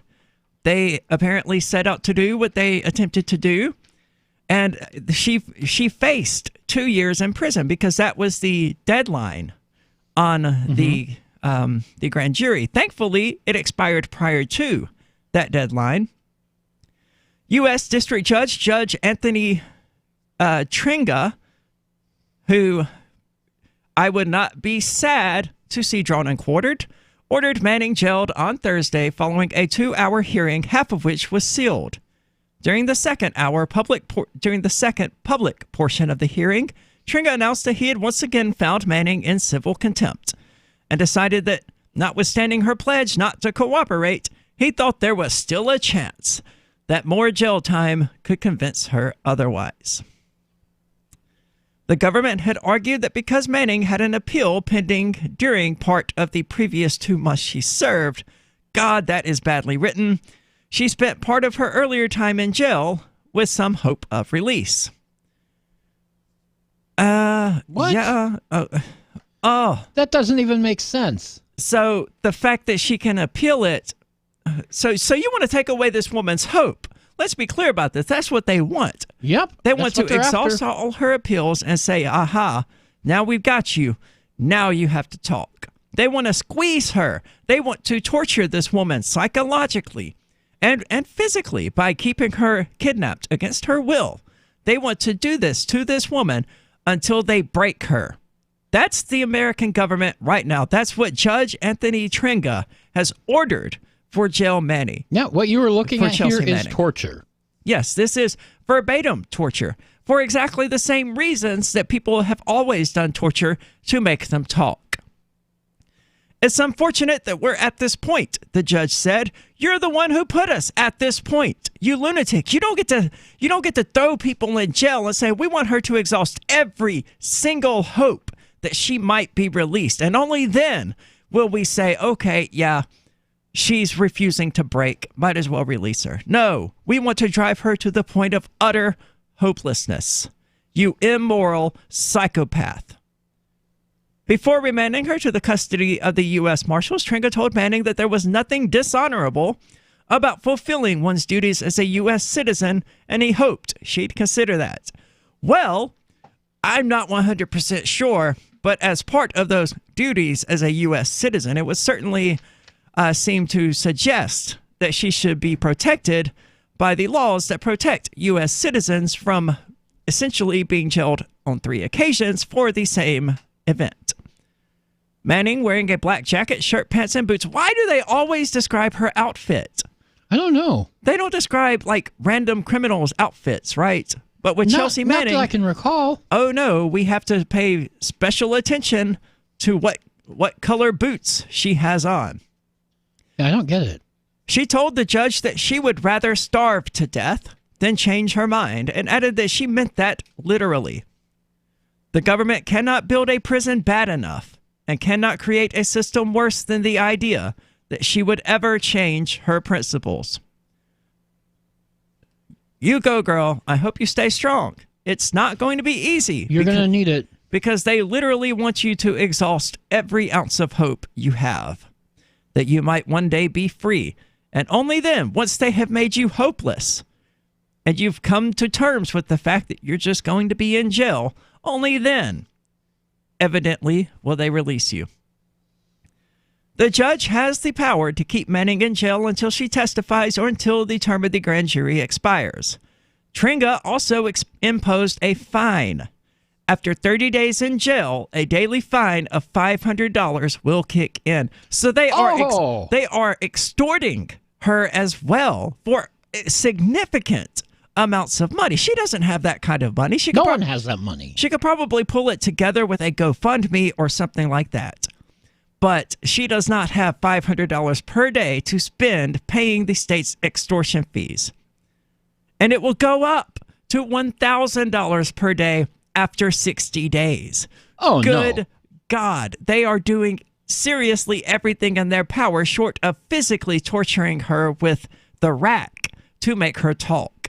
They are putting her underneath a debt that she will probably never escape from. And then, of course, they will throw her in jail for not paying that $500 and $1,000 per day.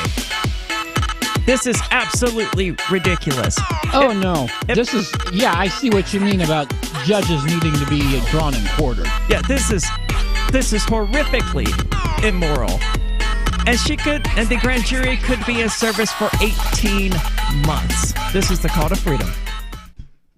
Do you ever say, I could care less, when you really mean the opposite? You mean to say, I couldn't care less. It's a common mistake. You are judged by how you speak, especially if you're looking for work, with so many more applicants than openings now. But even if you're not, avoiding common misstatements will help you make the most of the dozens of conversations and transactions that crowd your daily routine. So whatever you say, don't say whatever as a single word sentence. It's the most annoying expression in the American English language, according to a recent poll. And avoid cliches like the plague. Just kidding. But seriously, at the end of the day, you'll want to avoid this scenario, sounding like everyone else. For more tips, hit survivalspeech.com. I'm Holland Cook. Cell 411 is a free app for Android and iOS that replaces government-controlled 911. Cell 411 allows you to preset a group of friends or private organizations to show up at any emergency. Cell 411 is a nightmare for the state because it proves their so-called services aren't needed. Cell 411 has had thousands of installs, and of course it's covered by the BIPCOT no government license. Cell 411 because your friends won't shoot you when you're in trouble. Without the government, who would build the emergency services? You and Cell 411. Get it today at getcell411.com. Would you like to hang out with Penn Jillette? He's keynoting Freedom Fest this year. I, for one, am thrilled. Freedom Fest is the largest liberty-oriented gathering in the world. They take a Big Ten approach with libertarians, conservatives, liberals, anarchists, and just open-minded people mingling together to hear real debates, share real solutions, and converse freely. This year's theme is the Wild West, a time of liberty and opportunity, or a time of anarchy and violence. Maybe both. Go to freedomfest.com/FTL and get your tickets now. freedomfest.com/FTL. Not convinced yet? Hey, I understand. It's a high-end event, even with coupon code FTLEB. Sure, you're likely to receive investment advice that'll make that sum seem paltry, but I have something special for you. Go to freedomfest.com/FTL and you'll get the 5 best speeches from last year for free. Call it a test drive. Do yourself a favor and go to freedomfest.com/FTL. freedomfest.com/FTL. Use coupon code FTLEB for a discount. Did you know we've taken our LRN.FM telephone listen line to a new level with the LRN.FM audio on demand line? Now you can call 712-770-8447 anytime and listen to LRN.FM's live feed. And you can listen to a bunch of our original shows on demand. Long distance fees may apply. Just dial 712-770-8447 and choose from the menu. 712-770-8447. Don't you hate that feeling in the pit of your stomach when the police pull you over? Most people have no idea how to handle it properly, and they promptly get fed into the municipal fee-generating meat grinder. Or maybe you recall that feeling you get when you go to the mailbox and see one or more letters from the IRS. You get a sense of impending doom, don't you? So let me ask you, if you could learn how to use the law to beat the IRS, traffic tickets, almost any courtroom scenario, collectors, credit card debt, and even mortgage debt because of fraud perpetrated against you, would that be worth knowing about? Don't laugh. Investigate. Check out the life-changing benefits of the Lighthouse Law Club at their website, lighthouselaw.club. That's lighthouselaw.club. And while you're at it, visit the Lighthouse Law Club YouTube channel. You might be in for a pleasant surprise. Join the LRN.FM Discord for live chat 24/7 at discord.lrn.fm. That's discord.lrn.fm.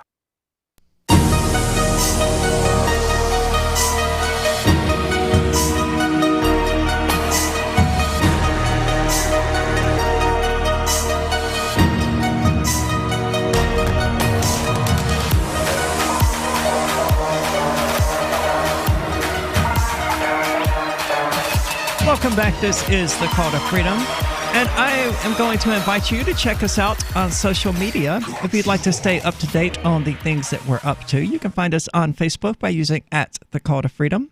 You can find us on Liberdon, on Mastodon, on the Liberdon server, to be precise, using the same handle, and on Twitter by using @CTF_LRN. I know.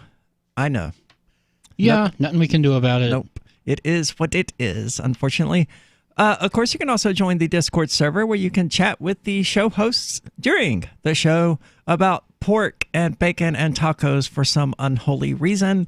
What the hell? That's how our Discord chat usually goes. In the on-air room rather than in the general discussion, of course, because that's just what happens. So those are all the places we're at presently, and we would love it if you check those out and shared stuff from them to help us get more listeners, more of an audience, and all of that great stuff. So go check those out. that it would be tremendously appreciated.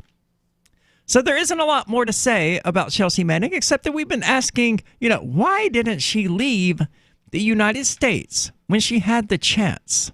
I can't figure this out. I would not have stuck around after I'd gotten out of prison the first time in 2018. Yeah, I don't think I would have either. I would have gotten the hell out of this country. I'm increasingly convinced it's a lost cause at this point. But the U.S. is a lost cause. I may have stayed around, after being released from the 7-year prison sentence that was ultimately commuted by Barack Obama. I may have stuck around for that. But following the first ordeal with the grand jury throwing me in jail for sticking by my principles, I would have certainly left, because she did have a week. She had a week of freedom where she could leave. It not easily, because they're certainly not going to give her a passport when she's got an active subpoena and all of that. But there are ways across the border to Canada, and there are ways across the border to Mexico, both of which would facilitate her escape from the claws of the United States government. And she knew that this was going to happen with this grand jury. Everyone knew it. And it was like, she's going to be sent to testify about this same subject before yet another grand jury. She's going to refuse to testify, and they're going to throw her back in jail. Why in the world would she submit herself to the authority of this grand jury in those circumstances? That's bizarre. I don't know why she did it. Yeah, I can't imagine. I really can't imagine. And in order to break her spirits, in order to chase her to the point of absolute hopelessness, the judge has imposed a fine. After 30 days in jail, a daily fine of $500 per day will kick in. So in 1 week, she will amass a $3,500 fine in 1 week. After 60 days, it increases to $1,000 per day. So if she has the misfortune of spending, say, 67 days in jail again, then she will be looking at about, let's see, what is that? 1,500 plus 7,000, about a $10,000 fine if she is in jail for just 67 days again. The grand jury could be in service for up to 18 months, which is not math I feel like doing off the top of my head. Yeah, me either, but that's a lot of money. Yeah, it's $30,000 a month just from the fines. A lot of money that nobody has. No one. Well, some people have that kind of money. A few people have, But a former private or whatever she was in the United States military certainly does not have that kind of money. However, during the hearing, Assistant U.S. Attorney Thomas Traxler told the judge that he didn't think a fine would compel Manning to testify, since she could just go on social media and launch a fundraising campaign. Yeah, that's true. It is true, but I don't think it will raise nearly enough money to cover the cost of the fines we're talking about. Like, if she spends 5 months in jail, one of those months will be without a fine. I don't know. This is Chelsea Manning. She has a lot of supporters out there. She does, yeah, but I'm not convinced GoFundMe is just not that productive. All that has to happen is for WikiLeaks to say, donate to Chelsea Manning, and it will happen. But they won't do that. They're too busy trying to get donations to Julian Assange to pay for his fees. Yeah, well, yeah, that's true. I think Chelsea Manning probably has more reach at this point than Julian Assange anyway, and then WikiLeaks. But either way, that's 3 months of $1,000 per day, which comes to about $90,000, plus the $1,500 from the first month of fines. So she's looking at a ton of fines, close to $100,000, just from spending 5 months in jail. That's absurd. It's insane. It's excessive. It's ridiculous. Yeah, and I don't know that she can raise that kind of money on social media. Not $100,000. I think she could probably handle a $40,000 to $50,000 fine, but over that, I think she's going to be in a hard place to pay for it. Yeah, we'll see. We'll see. But of course, all of that is the point. The point is to stack these fines up on her until she has just this massive debt that she can't possibly pay for so that they can arrest her again for contempt of court. And this time hold her in one of those work programs where she makes like $40 per day toward her fines. And, which is ridiculous. And ends up spending 20, 30 years in jail working off these $150,000 debts that she acquired because the state wanted to break her will. It's absolutely appalling. She says that she will not cooperate with this or any grand jury. I hope she can stick to that. She's going to have to stay strong because they are literally doing everything they can short of waterboarding her to make her talk. After the previous grand jury expired earlier this month and Manning was released, prosecutors convened a new grand jury in the U.S. District Court and issued a new subpoena requiring her to come back and testify. Speaking to reporters before she went into the courthouse, Manning again vowed not to answer any questions. And I'm sorry. I think my diagnosis of stupid has to be held here. She's not a stupid person, but this was stupid. She walked in to the courthouse of her own volition, knowing that they were going to throw her back in jail. That's stupid. I don't know. I probably would not have done that. I absolutely would not have done that. I would have been in Tijuana sipping on margaritas. The thing about Chelsea Manning, though, is that as we've discussed before, she's kind of a leftist, and she has this belief in the essential goodness of government. Well, she's getting a first-hand lesson in how that is totally not the case. Grand jury proceedings are normally secret, but Manning and her support team confirmed that prosecutors want to ask her about WikiLeaks. A military court found Manning guilty of violating the Espionage Act in 2013, among other crimes, for leaking documents to WikiLeaks. She was sentenced to 35 years in prison. But in January 2017, in the final days of the Obama administration, Barack Obama commuted Manning's sentence, and she was released in May of that year. Now, it seems like this is probably Trump's way of getting his claws back on Chelsea Manning to make her serve the sentence that Barack Obama commuted. Yeah, could be. Assange, of course, is facing an indictment in the Alexandria court, charging him with conspiring with Manning to hack into U.S. Defense Department computer systems.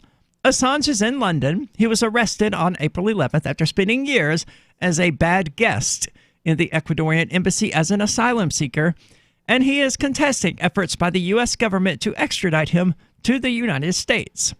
It could be years before the extradition fight is resolved. The whole thing is a mess. I don't know what to do except break out the guillotines. Yeah.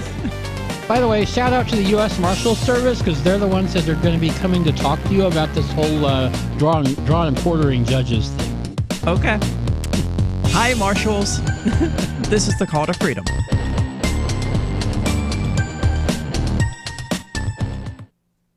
Are you a cryptocurrency advocate? The Crypto Tip is the ideal outreach tool to help new people discover cryptocurrency. It's a printable business card-sized tip that you can give to service providers, preferably in addition to a good cash tip. When the server scans the QR code, it'll bring up an explanation of cryptocurrency, how to install a wallet, and allow them to claim the tip. If they don't claim the crypto, you get your tip refunded to you after a time period you specify. Plus, if they do claim the tip, you get an email alert. Create as many tips as you want at cryptotip.org. That's cryptotip.org. Free Talk Live. The town wants him to stop. So he's charged with a misdemeanor and could spend 6 months in jail. 71 years old. Nice folks there. He's wouldn't let blind. That's his source of blind living. old man sell some firewood out of his front yard. Nice. So now you're looking at having to go out, get a firewood permit, which is going to cost you X amount of dollars a year, and who knows how much research to try and figure out how to get the permit. Just then doing whatever they can to stop industry. Yeah, then you have to go and get your education so you can actually run the saw, and then you have to get a variance on your property so you can actually sell the firewood from your property. Oh, and don't forget, if you have a storefront, then you have to pay, what, $500, $600, $700 a month in rent, maybe $4,000 a month in rent, depending on what city you live in. Gotta have an occupational license, too. Aggression like this by these government people happens all across the country, and you have to ask, how much more are you willing to put up with before you finally say no? Free Talk Live, 7 nights a week from 7 to 10 Eastern, live on the Liberty Radio Network at LRN.FM. Some of you asked, and now we've delivered. LRN.FM's live Keene, New Hampshire studio shows are now streamed in HD on Twitch. Visit our channel at twitch.lrn.fm and give it a follow. If you have Amazon Prime, you get one free subscription on Twitch. If you use it on our channel, Twitch will give LRN.FM a monthly piece of your Prime subscription cost. So please watch, follow, share, and subscribe to twitch.lrn.fm. That's twitch.lrn.fm. Did you know you can legally exit the U.S. federal income tax system? Well, it's true, and thousands of American nationals are doing it. The 16th Amendment and the Internal Revenue Code are legal, but only in a limited jurisdiction. This is the basis behind the voluntary nature of the income tax. Learn the exit strategy provided by Congress. Find out more by visiting weissparis.com and watch our numerous videos.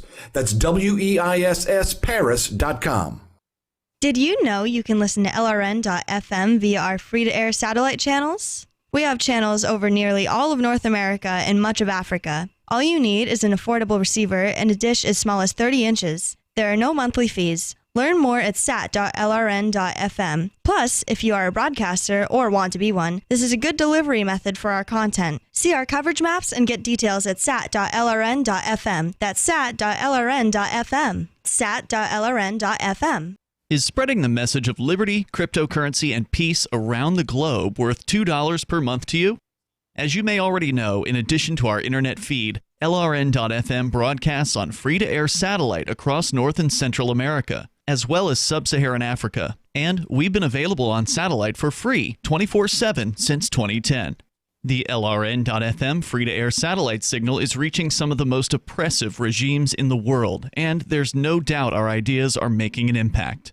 You can learn more about the channel's impact by watching the 3-minute video at fund.lrn.fm. If you'd like to help free minds globally with our ideas of liberty, cryptocurrency, and peace, you can donate as little as $2 per month via fund.lrn.fm. You can help us continue and expand our satellite broadcast to multiple continents. Visit fund.lrn.fm today, and thank you for your help. Don't forget to share the link on social media. That's fund.lrn.fm. You're listening to the best liberty-oriented audio streamed around the clock, on the air, and online. This is the Liberty Radio Network at LRN.FM.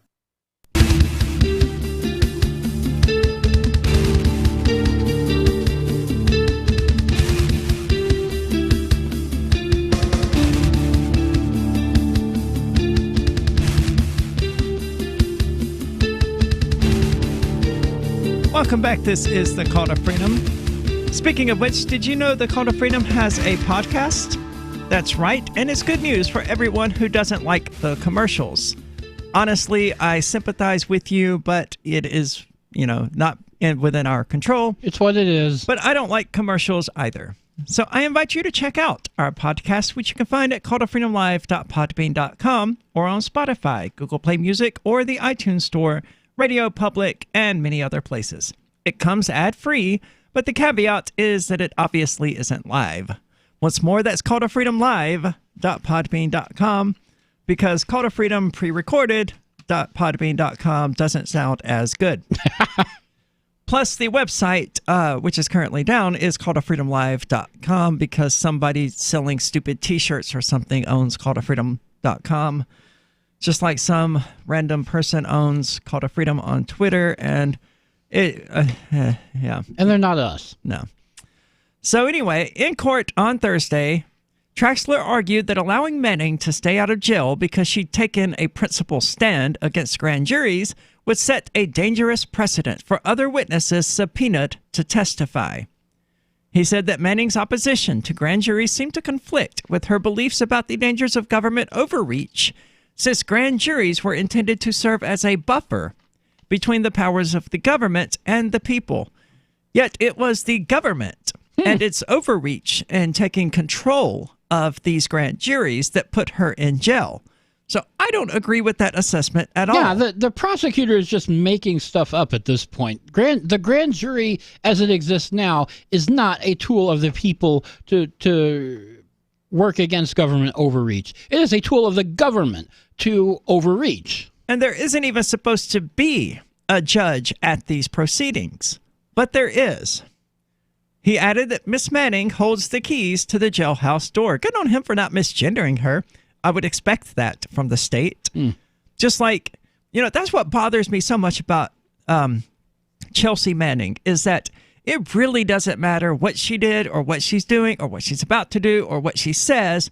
There is this huge section of the American population that's just going to go, she's insane. He's insane. He's a man who thinks he's a woman. His name is Bradley. I don't hear much of that anymore. Jesus, I do. Might just be the people I talk to, but I don't know. I hear so much of it. And, it's something that I see here as well, where it really doesn't matter what I'm talking about. I can talk about, drawing and quartering various government officials, like judges who do these terribly immoral things. And all I will get in the chats are, is that a trap? And stuff like that, which actually hasn't happened, I think, this week. Yeah, well, the regular listeners have figured out already that, no, it's not a trap. No. But anyway, Manning, who has spent significant time behind bars already, is not going to back down. Manning's attorney, Maura Meltzer-Cohen, argued that jailing Manning after she'd already shown that incarceration would not convince her to testify would transform the sanction into punishment, which is not allowed under federal law. Yeah, and so does the fine. I mean, the fine is purely punitive at this point. Yeah. She also argued that the Alexandria Detention Center, where Manning was previously held, lacked the resources to respond to Manning's medical needs, and that Manning had suffered health problems as a result. Now, I don't know what her medical needs are, but I can attest that it's probably not related to her being transsexual, because you're not likely to suffer health problems if you're not provided with your hormones. But I mean, she did attempt to get all manner of elective surgeries while she was in prison the first time, and I did not approve of that. Like, she attempted to get electrolysis, hair removal, and other things like that because she got tired of shaving, evidently. And she was like, well, the government should pay for this. And, in the sense that the government is keeping her against her will and preventing her from getting a job, I would say, sure, it becomes the government's responsibility to give you the stuff you want. But jail, for better or worse, is not supposed to be a place where you get the things you want. I believe that all jails should be closed, all prisoners released, and all laws stripped from the books. There was a state, I think it was Iowa, that just repealed every law on the books. That was Idaho. They got rid of every regulation. It was Idaho. Every regulation on the books they got rid of. I love it. I can't wait to see how that plays out. Yeah, it'll be fun. I would like to see New Hampshire do the same. So she knows what it is to suffer, and she walked into this with her eyes open, her attorney added. Yeah, she did, and that was stupid. Yeah, I don't know why she did it. I don't get it. I would not have done it. No, I would not have done it either. I mean, she did her deed already by releasing the documents, right? And then she was thrown in prison for 7 years for it. Then she was sentenced to jail by the previous grand jury. And then for some bizarre, unknown reason, she went back to these people who she knew were abusive and were going to abuse her. Speaking outside the courthouse after the hearing, U.S. Attorney Zachary Terwilliger declined to comment on the substance of the grand jury proceedings when asked why the government wanted to question Manning before the grand jury after already indicting Assange. It's because they want to bring more charges against Assange. Yeah, definitely. And because they want to finish what Obama failed to complete. As Meltzer-Cohen notes, this administration is obsessed with unwinding Obama's legacy, from healthcare to Chelsea's commutation. I don't know how much that is actually true. I don't think they really care about unwinding Obama's healthcare legacy. Yeah, it's probably... unwinding Obama's legacy is probably not the biggest factor here. It's WikiLeaks just got caught in the political winds, and Manning got caught in that. Yeah. Well, the thing at issue here, I think, is jingoism and Trump's unquestioning, and Republicans' unquestioning support for the military. These are the people who look at Manning and say, no, she is a traitor. She should have been shot at dawn. And they were extremely unhappy that she was ever released from prison. They wanted to see her suffer there for the rest of her life, or at least for the full 35 years, for whatever retarded reason. Yeah, well, now they're cheering. Yeah, they are cheering, and she is back in jail because she, for some bizarre reason, was like, you know what? I know they're going to throw me in jail, and I'm gonna submit myself to that. Instead of escaping the border into Mexico and taking a flight to Cambodia or Laos or wherever else. Anywhere. Yeah, I don't know.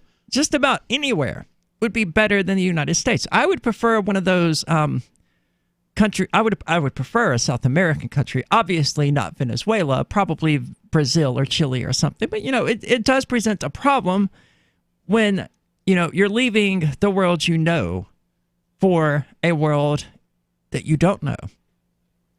I can see why she would be hesitant to do that.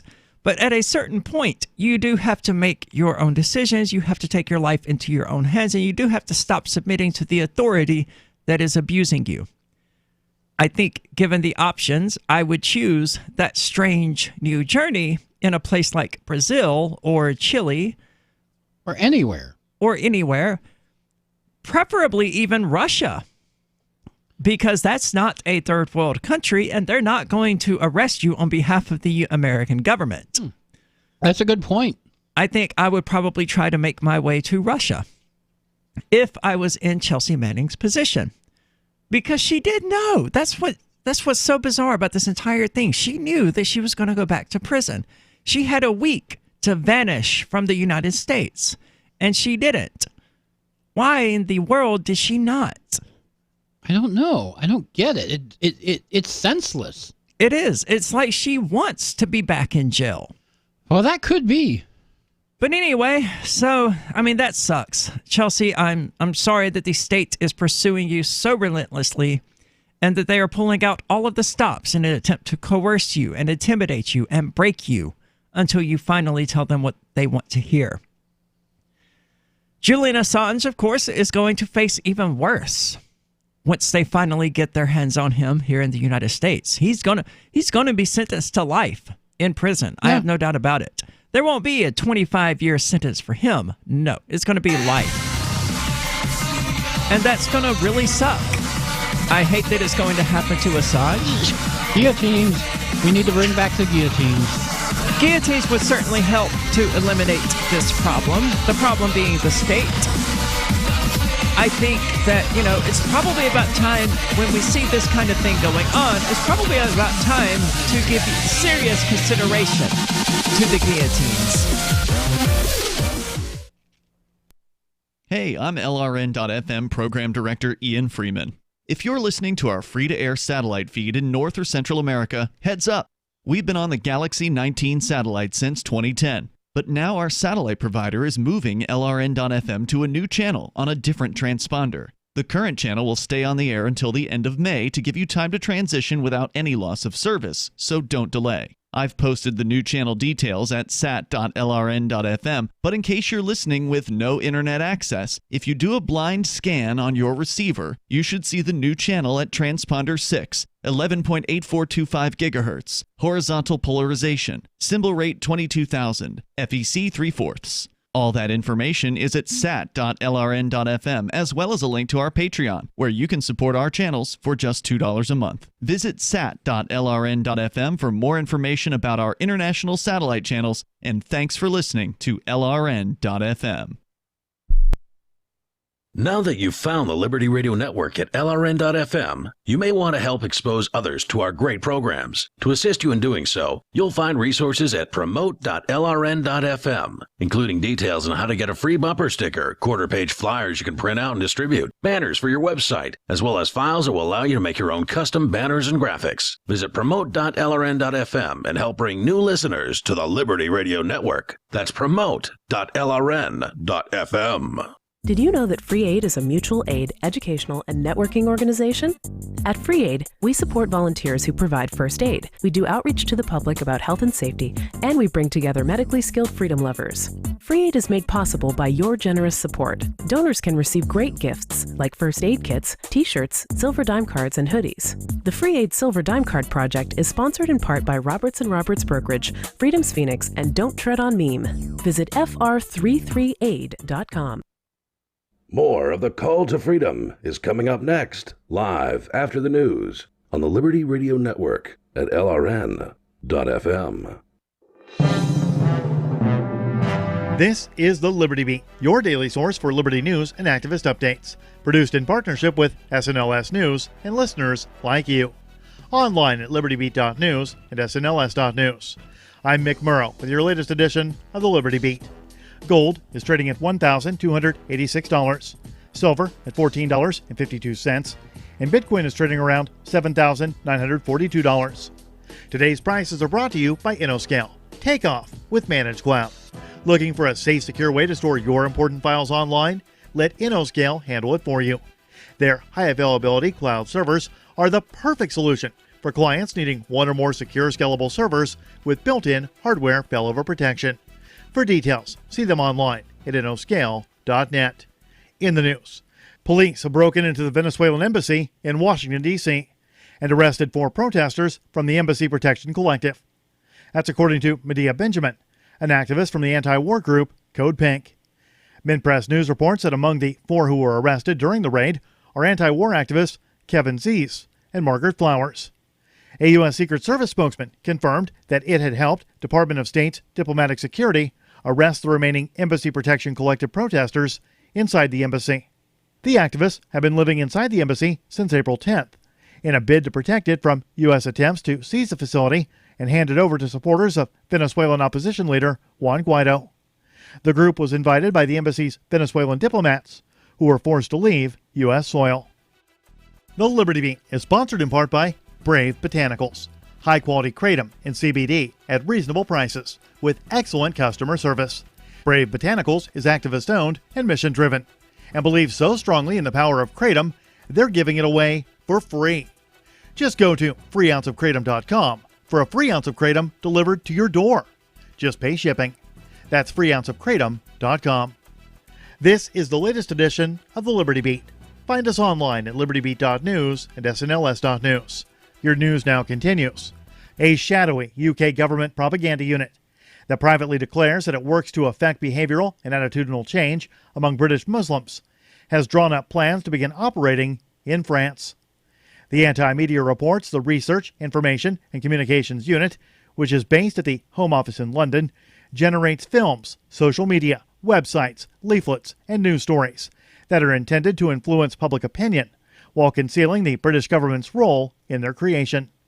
Now, documents seen by Middle East Eye show that RICU has awarded a contract to a consortium of communications companies, which demonstrates its ability to operate in France. The contract makes clear that while the companies are expected to be able to influence Muslim public opinion in France as part of a covert counter-extremism program, the ultimate aim of the program would be to encourage the French authorities to develop their own propaganda initiatives based on the RICU model. It's unclear from the documents whether RICU operations in France have actually begun, or whether the program is being developed in the hope of securing French cooperation in the future. Saudi Arabia, on Wednesday, submitted a letter to the United Nations Security Council, in which it held Iran and the Yemeni Houthi group responsible for targeting their oil facilities on Tuesday. The Anti-Media reports the letter was handed over by the permanent representative of Saudi Arabia to the United Nations. The letter included Saudi Arabia's holding of Iran and the Houthi militias it supports fully responsible for Tuesday's attack on the kingdom's oil facilities. According to the same source, a joint message was sent from Saudi Arabia and the UAE to the UN Security Council and UN Secretary General Antonio Guterres on the attack and sabotage operation that occurred last Sunday against 4 ships in the International Sea off the UAE's territorial sea and coasts. On Tuesday, Saudi Arabia announced that bombed drones attacked 2 oil pumping stations from the eastern province fields to Yanbu commercial port on the western coast by the Houthi group. Support for the Liberty Beat comes from the Conscious Resistance Network, featuring videos, news reports, and articles from a spiritual anarchist perspective. Experience the Conscious Resistance at theconsciousresistance.com. How would you like to have your business featured on the Liberty Beat? You can. Just send an email to libertybeat@snls.news for details. This is the Liberty Beat, produced in partnership with SNLS News and listeners like you. The Liberty Beat is online at libertybeat.news and snls.news. I'm Mick Murrow, reporting for the Liberty Beat, reminding you, spread liberty with a smile. Jared Gilchrist was surfing when he was attacked by a shark that took his leg. Thanks for being with us, big guy. Thanks, this is tight. What was going through your mind when you first realized that you were there with a shark all alone in open water? I felt like a total badass. It bit into my leg and started shaking it back and forth, and at that point I just felt, yes, this is sweet. I can't imagine what it would have been like to see the teeth sinking into your leg like that. It was sick. At one point I just saw my leg just floating there in the water. It was awesome. Okay, we're joined now via satellite by Dr. Brian Caddy. What condition was Jared's leg in when you first saw him? It was in pretty rough shape. The shark had scissored through the muscle, and it was all just like hanging off the bone. It was nuts. Yeah, I kept touching it. It was slimy as hell. Yeah, totally. It was insane. Well, doctor, how do you deal with something like this? Well, you're never fully prepared for an injury this freaking cool. We just tried to stop the blood loss, and we took a bunch of photos because it's hysterical to freak out the nurses with gnarly shit like this. This is the Onion News Network.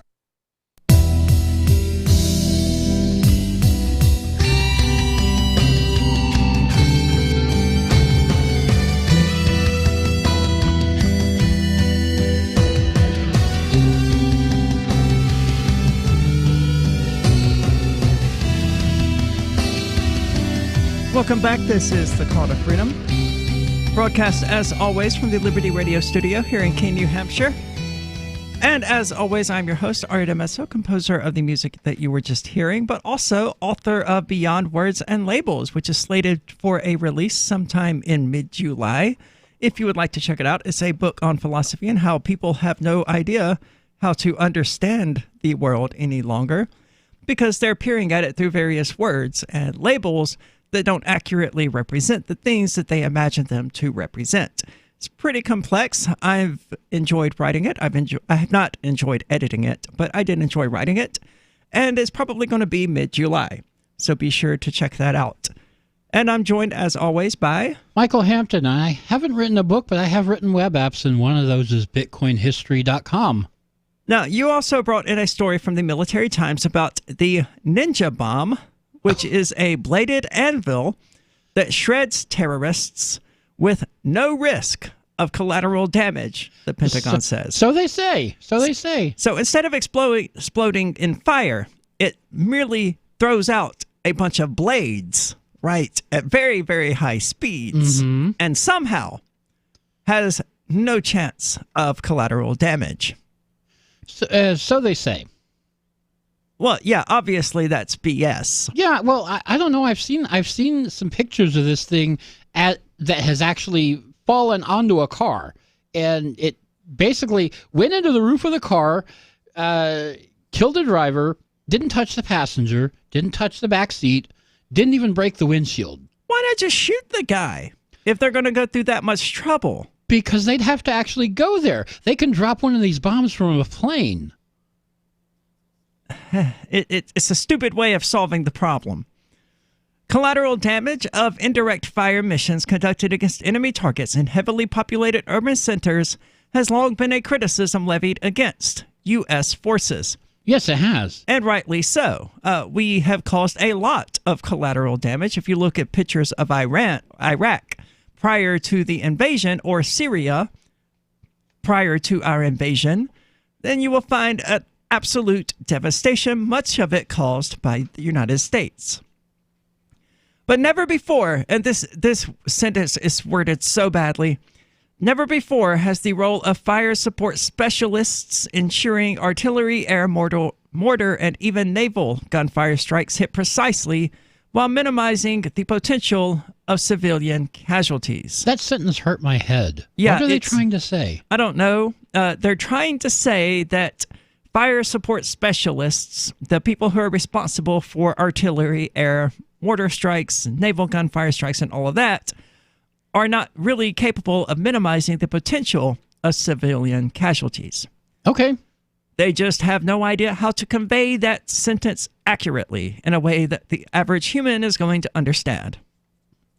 But over a dozen current and former U.S. officials told the Wall Street Journal last week that the possibility of collateral damage has been significantly reduced due to the secretive deployment of a missile capable of eliminating targets without an explosion. The weapon, of course, if we want an explosion, we have the mother of all bombs. Oh, yeah. The mother of all bombs will make the mother of all explosions. It's like the biggest non-nuclear explosion ever. The weapon has been in use for some time, while its existence has been kept under wraps by the CIA and the Pentagon, according to the Wall Street Journal. So imagine what else they have that they're not telling us about. Spawned from the widely used Hellfire missile, the R9X, also known as the Flying Jinsu or Ninja Bomb, is equipped with a non-explosive warhead capable of pummeling its target with over 100 pounds of screaming metal. This sounds like an absolutely horrific way to die. It probably is, except it would be virtually instant. One would, well, I guess it depends on where it hits you, really. One has to bleed to death. They launch it from a plane on the top of a missile, so it's basically going to fall on your head.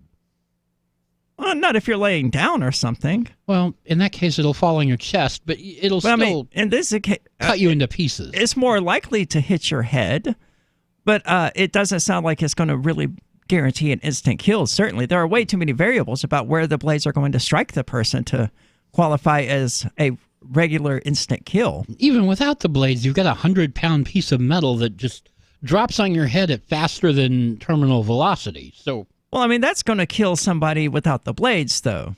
It's the blades that kill them. Yeah, the blades just turn your body into hamburger and spray all your comrades with blood. Which is one of the reasons that we need to stop this space defense force or whatever that the government is envisioning. Because, if you take a 2,000-pound pole up into space and you drop it onto the Earth, it's going to have more devastation than a nuclear bomb wherever it happens to fall. That is a ton of energy being released right there in a very centralized space. Yep.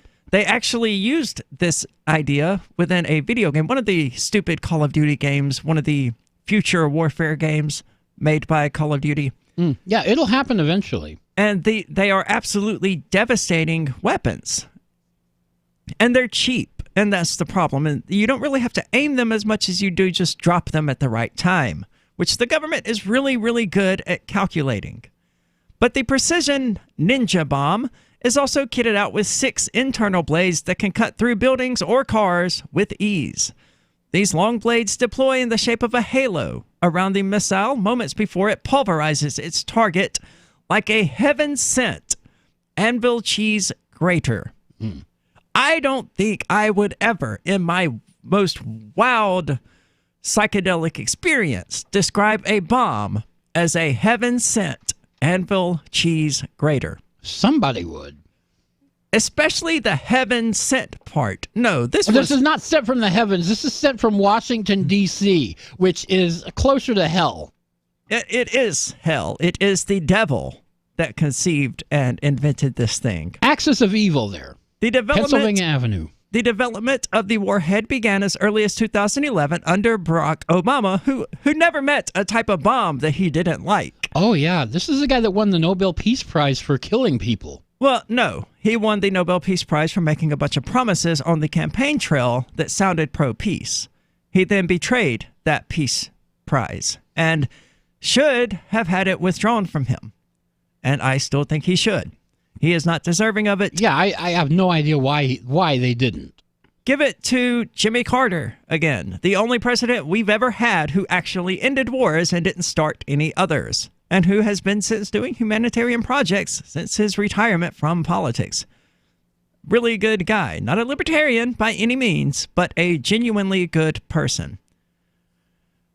So, as intense air campaigns in the Middle East and Africa dragged on by Barack Obama, who again never met a bomb he didn't like or a drop bomb button that he didn't want to press, it was All of this obviously highlighted concerns of collateral damage in densely populated regions. So the question became, how can we continue dropping bombs on people while not murdering innocent people? Yeah, and that's something they've been criticized for, rightly so, for years. And that's why they were faking those numbers, is to try to deflect that criticism. Yeah, so ultimately their solution was what I would call, that's what they should call this. This is the Wile E. Coyote bomb. That's what this is. Except unlike Wile E. Coyote's Acme bombs, this one actually falls on the ground and usually hits what it's aiming for. Well, yeah, Wile E. Coyote didn't know how to drop them properly, certainly.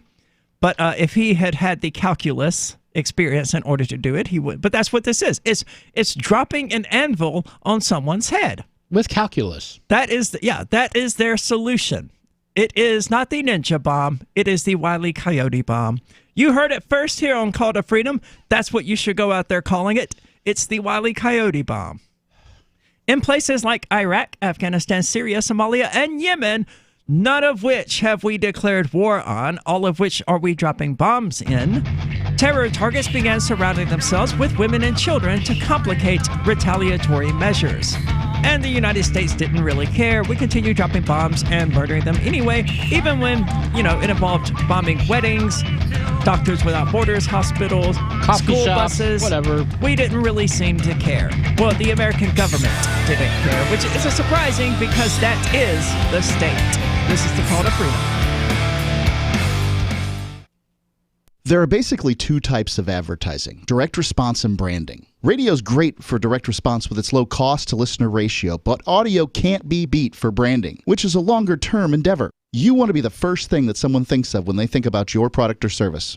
If you have a local business that you want kept top of mind in your community, call the station. If you need national reach, Free Talk Live's got around 200 radio stations, millions of monthly listening sessions, can suit all budgets, and if we don't think we're right for you, we'll tell you. Email me, mark@freetalklive.com.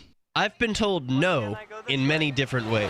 I give you an order and you're going to obey it. George, you can go this way. You can't do that and you have to leave here. You cannot bring signs into the rally. Walk with me. Well, I'm comfortable here, actually. Whoa. Hey. Who do you think you are? Excuse me. There is no video and audio allowed in this office. No, I have work today. You ain't going to make it. Wait on account. Now. Wait a minute. Really together. Whoa. Hey! Oh my God! Unbelievable! Why are you running from me? Because you scared me. What am I being detained for? You're being served. What is this? You're being served. What is this? Bureaucrats have a funny way of telling people no. That's the sound of the men working on the chain. Derek J's Victimless Crime Spree. Watch it for free and order the Director's Cut DVD at victimlesscrimespree.com. LRN.FM is proud to announce our official listening apps for Android and iOS devices. Now you can easily tune into our streams anywhere, anytime on your smartphone or tablet. Just visit apps.lrn.fm or search for LRN.FM in the Android or Apple app stores. Please download, rate us 5 stars, then share the link on your social media and let your friends and family know how you're listening to LRN.FM. Download it now, free at apps.lrn.fm. What do you shop for that you could otherwise buy at Amazon? Pretty much everything, right? Amazon has competitive pricing and they deliver, and that's a big plus. If you could plan ahead in your shopping, would you be interested in saving up to 33%? There's a catch. You have to do your shopping in Bitcoin. But imagine those savings. It's like a huge raise. All you have to do is go to saveitpurse.com. We've saved thousands, and you can too. Plan ahead and save. SaveItPurse.com. There are lots of ways to listen to Free Talk Live. Our podcast has been around since podcasts began, and now the FTL feed is loaded with content besides our full show archives. Did you know that we make it easy for you to customize your podcast subscriptions? We have different feeds, one that includes only our full shows, one with just the Daily Digest, and one with just the Edgington Post. You decide what you listen to. It's quick and easy to customize your feeds at feeds.freetalklive.com. That's feeds.freetalklive.com. On Free Talk Live, we're bringing people to the ideas of liberty every day. From wrestling superstars like Glenn Jacobs. You guys really are having an impact, I believe. Like I said, a lot of where I am now is due to listening to Free Talk Live. You changed my mind on some very important issues years ago. To random people tuning in on the radio. I was kind of stuck in the left-right paradigm. I heard your show by chance on a Saturday night. From there, I went on, joined the Free State Project, and become an amplifier. So, I mean, that's really the reason why I amp is because I know that if it wasn't for you guys being on as many stations as you are, I never would have found the ideas of liberty. Your amp will directly change more lives by getting Free Talk Live in front of people looking for talk radio online and on the air. When you amp Free Talk Live, you get perks like access to the AMP-only Facebook group and AMP podcast. Visit amp.freetalklive.com. Do you love Twitter? Make sure you favorite the LRN.FM Twitter account so you can receive our tweets at twitter.lrn.fm. That's twitter.lrn.fm.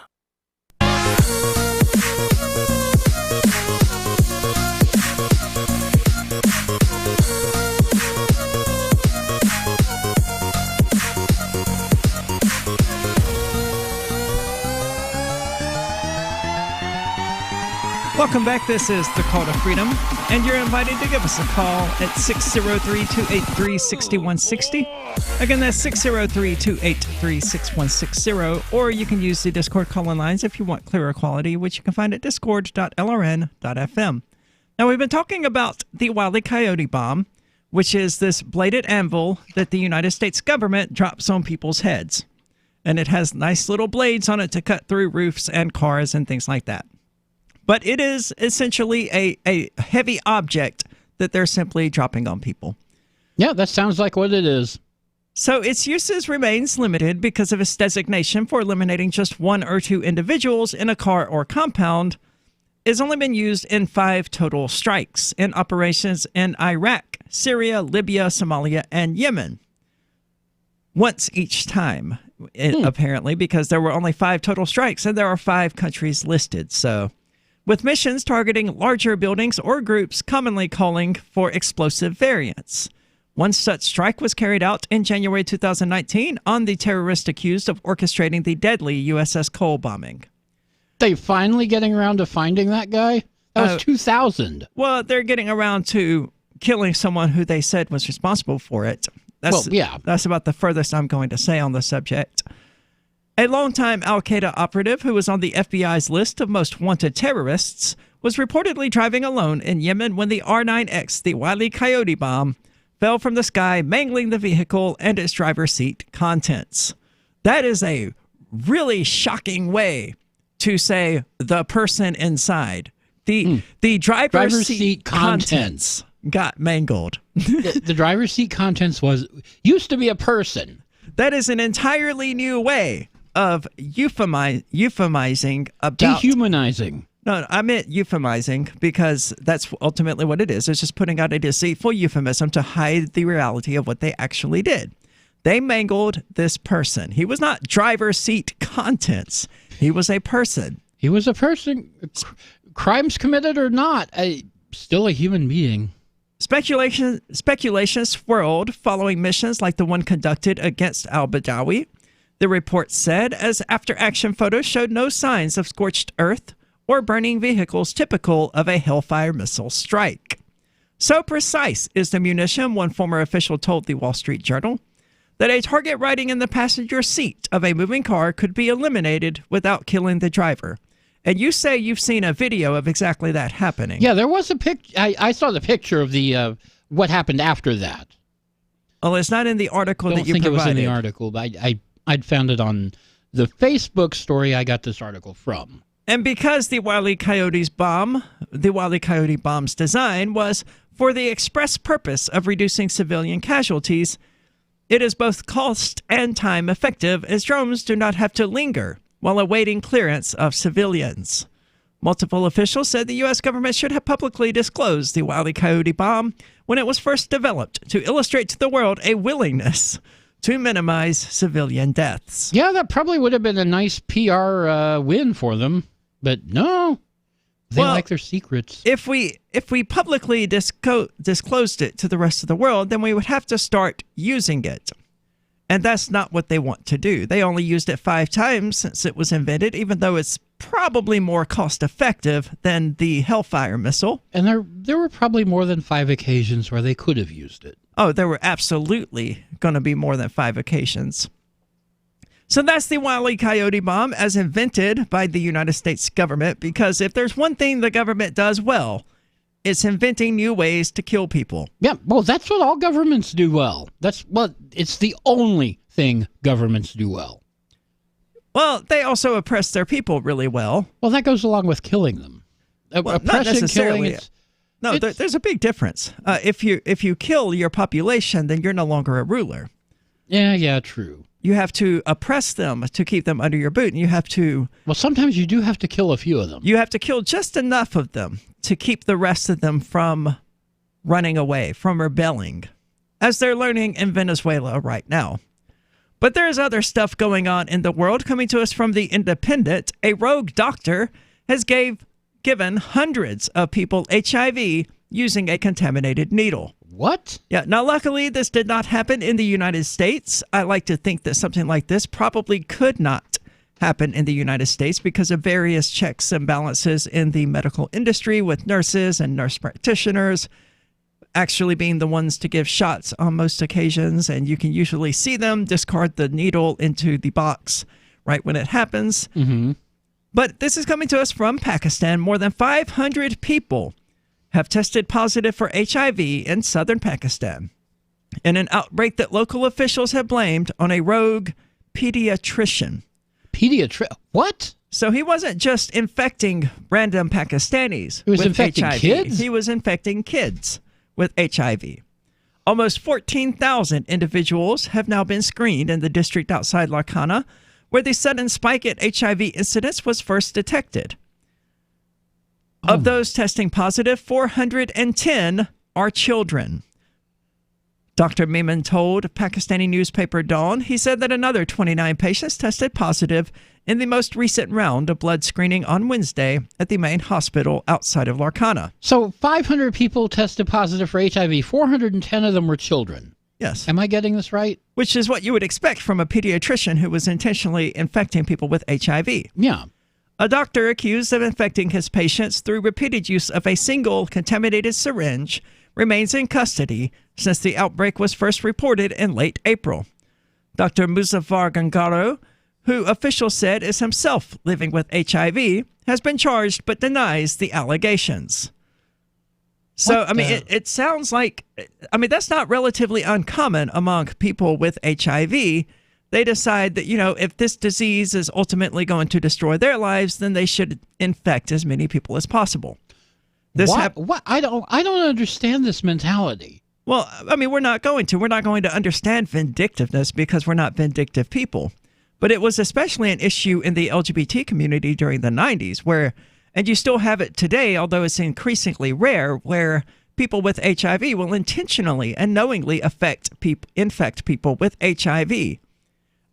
California has now made it not a federal offense, but they've now made it a felony to do that, to knowingly infect someone with HIV against their knowledge. But isn't this something that just doesn't kill anymore? It's treatable, and didn't we hear that some people can actually be cured of it? I don't believe there is a cure for HIV. It doesn't always progress to AIDS. AIDS is always lethal at some point, but it's not AIDS itself that kills them.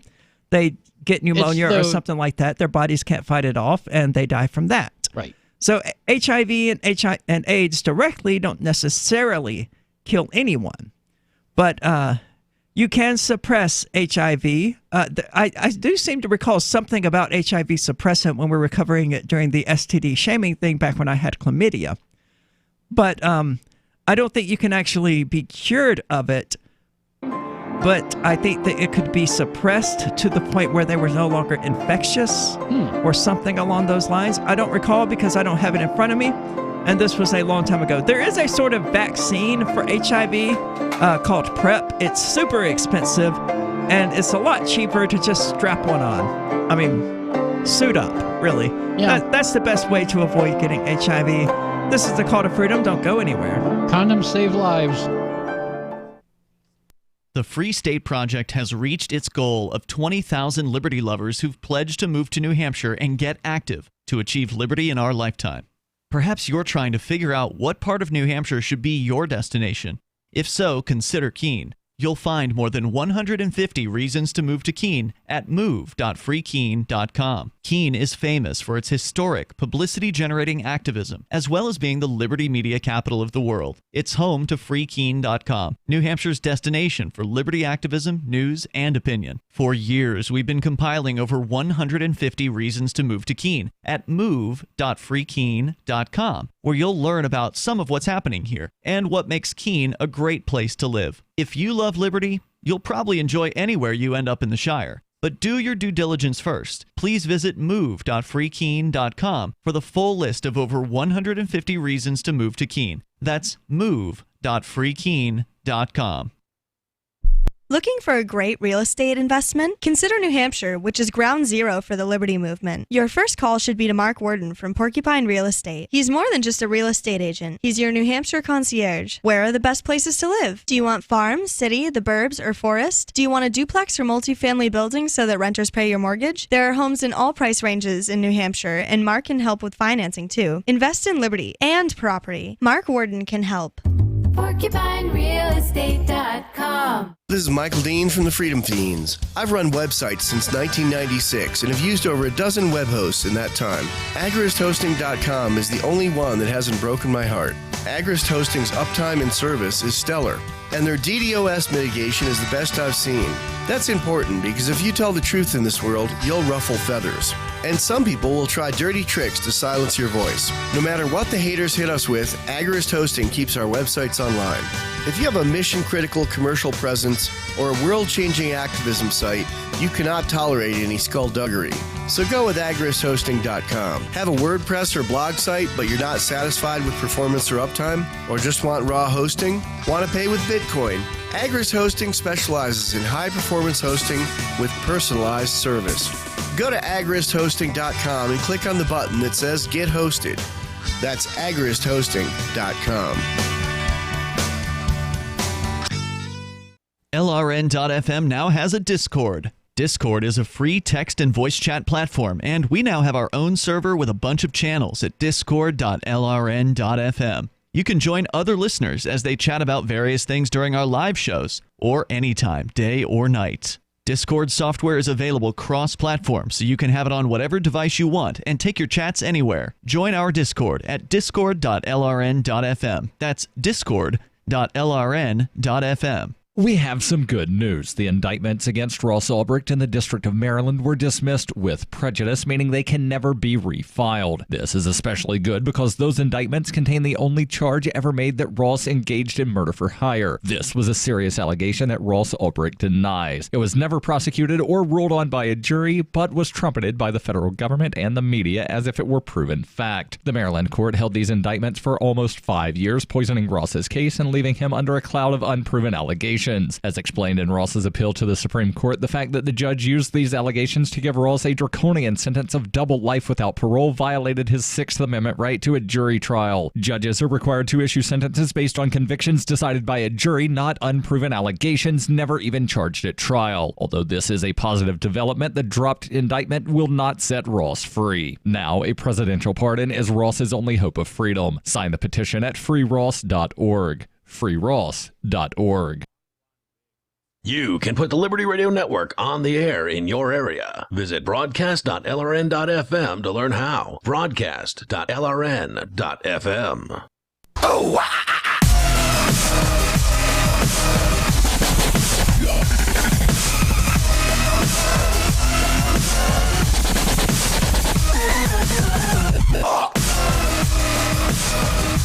Welcome back. This is the Call to Freedom broadcast, as always, from the Liberty Radio studios here in Keene, New Hampshire, where it's finally getting close to 70 degrees, but it cools off so much at night.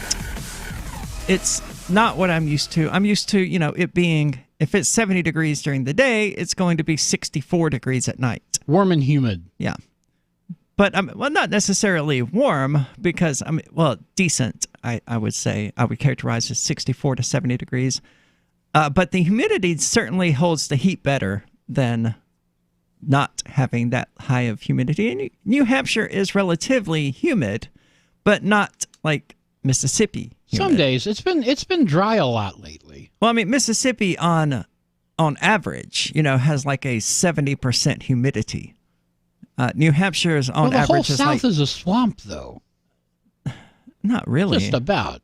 Not really. I mean, there's a swamp there, but to say the whole, I mean, most of it's forests and mountains. Yeah, well, yeah, outside the mountains, yeah. But I don't think swampland is really that common in the United States. I mean, especially not in the South. And I've been through most of the South. But anyway, so that was something I was just looking at, and I don't know which one of these 4,000 windows I put it in. Oh, yeah. If you can believe this, because it's hard to believe, a Pennsylvania school shooter, excuse me. Oh, this is so terrible. It's not even a school shooter. It was an active shooter drill, was it not? Yeah. That's why I said excuse me. A Pennsylvania school district has come under fire for an active shooter drill video that had a teacher pretending to be a shooter and wearing what was meant to be a Middle Eastern headdress. Oh, Now, this despite the fact that, to my knowledge, we have never seen a Muslim shoot up a school. Nope, never happened. I'm not going to say it's never happened, but I really don't think it has. That they don't seem to target our schools. Yeah, the few Muslims I've seen shooting up something or trying to have shot up other places. Like there was I think the one in San Bernardino, they was just a workplace thing. They shot up their old workplace after getting fired, something like that. But I mean, generally, it's the United States that is the one that is destroying schools. Yeah, pretty much. And your kids' minds. Baraka, you make a good point there at discord.lrn.fm. 0 schools have been shot up by Muslims, but one, in fact, has been shot up by a trans person. Oh, really? Yeah, that recent one, I don't remember where it was, but it was a trans dude who was one of the shooters. Which, for those who are unfamiliar with the terminology, is a female to male person. It was in Colorado. Thanks. Okay. Was that the one in Denver a couple weeks ago? I'm assuming so. I doubt that Colorado had more than one, but it was certainly in Colorado, and it was in part committed by a trans person. But it was not a good freaking idea for the trans person who gives a crap about the trans community to do such a horrible thing in the first place. But you got to remember that someone who is willing to shoot and murder people is kind of a sociopath in the first place, so probably isn't giving much thought to how is this going to impact the wider trans community. Shooting up schools, probably not going to do us many favors, and it certainly hasn't. Shockingly, I'm not seeing it touted by people on the right and the alt-right as evidence that, trans people are inherently dangerous or anything like that, which is surprising. No, that one just disappeared from the news really fast. Well, it did, obviously, because it didn't conform to the media's guidelines in regard to school shootings. Yeah. The video, which was filmed in January, shows an active shooter drill intended to practice emergency protocol and build confidence in the staff members' awareness of how to respond to an emergency. Now, look, you can't really be trained how to respond to an emergency. A genuine emergency, your brain it does its thing automatically without much conscious thought on your part. Now, you can control your reaction so that you're not reacting to it as an emergency, certainly. But once you get to that point where it's a legitimate emergency, you're going to fight or you're going to fly. One of the two. And you can't really be trained to do one or the other. It's just going to happen naturally according to whatever biological inclinations you already have. So in the video, 2 teacher volunteers were given costumes and accessories from an active shooter drill consultant group to alter their appearance so that they were not readily recognizable. No, well, stop for just a minute. Active shooter drill consulting group. There are now consultants out there who train schools and police departments on how to do active shooter drills. I mean, the free market person in me is okay with that. If they're dumb enough to buy it, I will sell it to them. What is this doing to our culture, though? What is it doing to the minds of our kids? Well, we know what it's doing to the minds of our kids. It's traumatizing them into being terrified of guns. But I mean, that's the goal. That's the plan. That's why they're doing it. They want little traumatized, obedient kids terrified of everything and everyone that has a gun, except the oh-so-benevolent police department that will only shoot at them if they happen to be black. So one volunteer seen in screen grabs of the video that were posted on social media wore a zip-up jacket and long blonde wig with a scarf tied around his neck and head and a paintball mask over his face. Oh, my.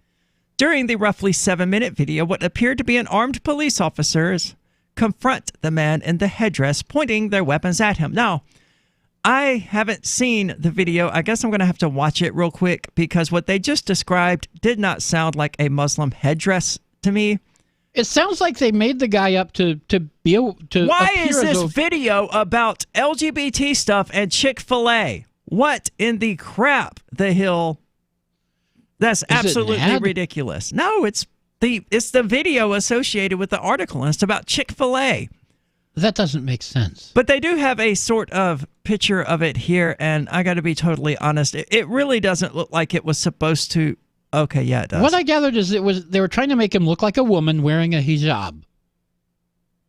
Well, I mean, and not doing very well at it. Being familiar with hijabs, I would say that's not what it was meant to be. It's supposed to be more like the turbans they wear in Saudi Arabia. Oh my. Well, what's with the long blonde wig then? They were just trying to disguise the teacher so they weren't recognizable. Okay. I mean, maybe they thought it looked like a hijab. I don't know. But this is an active shooter drill consulting company you're talking about. Yeah, I wouldn't expect, much sense from them. But having lived around Muslims, I will say that's really quite. Having lived with Muslims, I would say that to call that Muslim garb is really stretching things. You can see how it was intended to be Muslim garb, but it's extremely inaccurate. Yeah, they really missed the mark there. It looks more like Muslim garb from the back than it does the front. But the whole thing is ridiculous and absurd because, as we were talking about, to our knowledge, we're not aware of any school shootings that were committed by Muslims. So there you go. Yeah, that's kind of a stupid disguise. The district says that there was no intent to represent any particular culture or religion. Oh, well, I don't believe you. Yeah, this picture says otherwise. Yeah, it's a very poor imitation, but it is a clear imitation. Now, Baraka makes a good point. School shootings are more often than not bully kids, and that would help to explain why the trans person in Colorado was a school shooter, because typically trans people are likely to be bullied in school more so than other people. Yeah. More so, about the same degree, in fact, as fat people, I would argue. And it really shows how uncreative people are, because if you're fat, that's what bullies are always going to target. If you're trans, that's what bullies are always going to target. They're not going to target anything else about a fat person. They're not going to target anything else about a trans person. They're just going to target those few things. And, if there's anything about you that doesn't conform, that sticks out, that makes you a target to bullies, they're going to seek you out and they're going to target you. So it's not terribly surprising that a trans person would become a school shooter, but I still think there are better ways that we can reach out to trans people than bullying them. This is the Call to Freedom.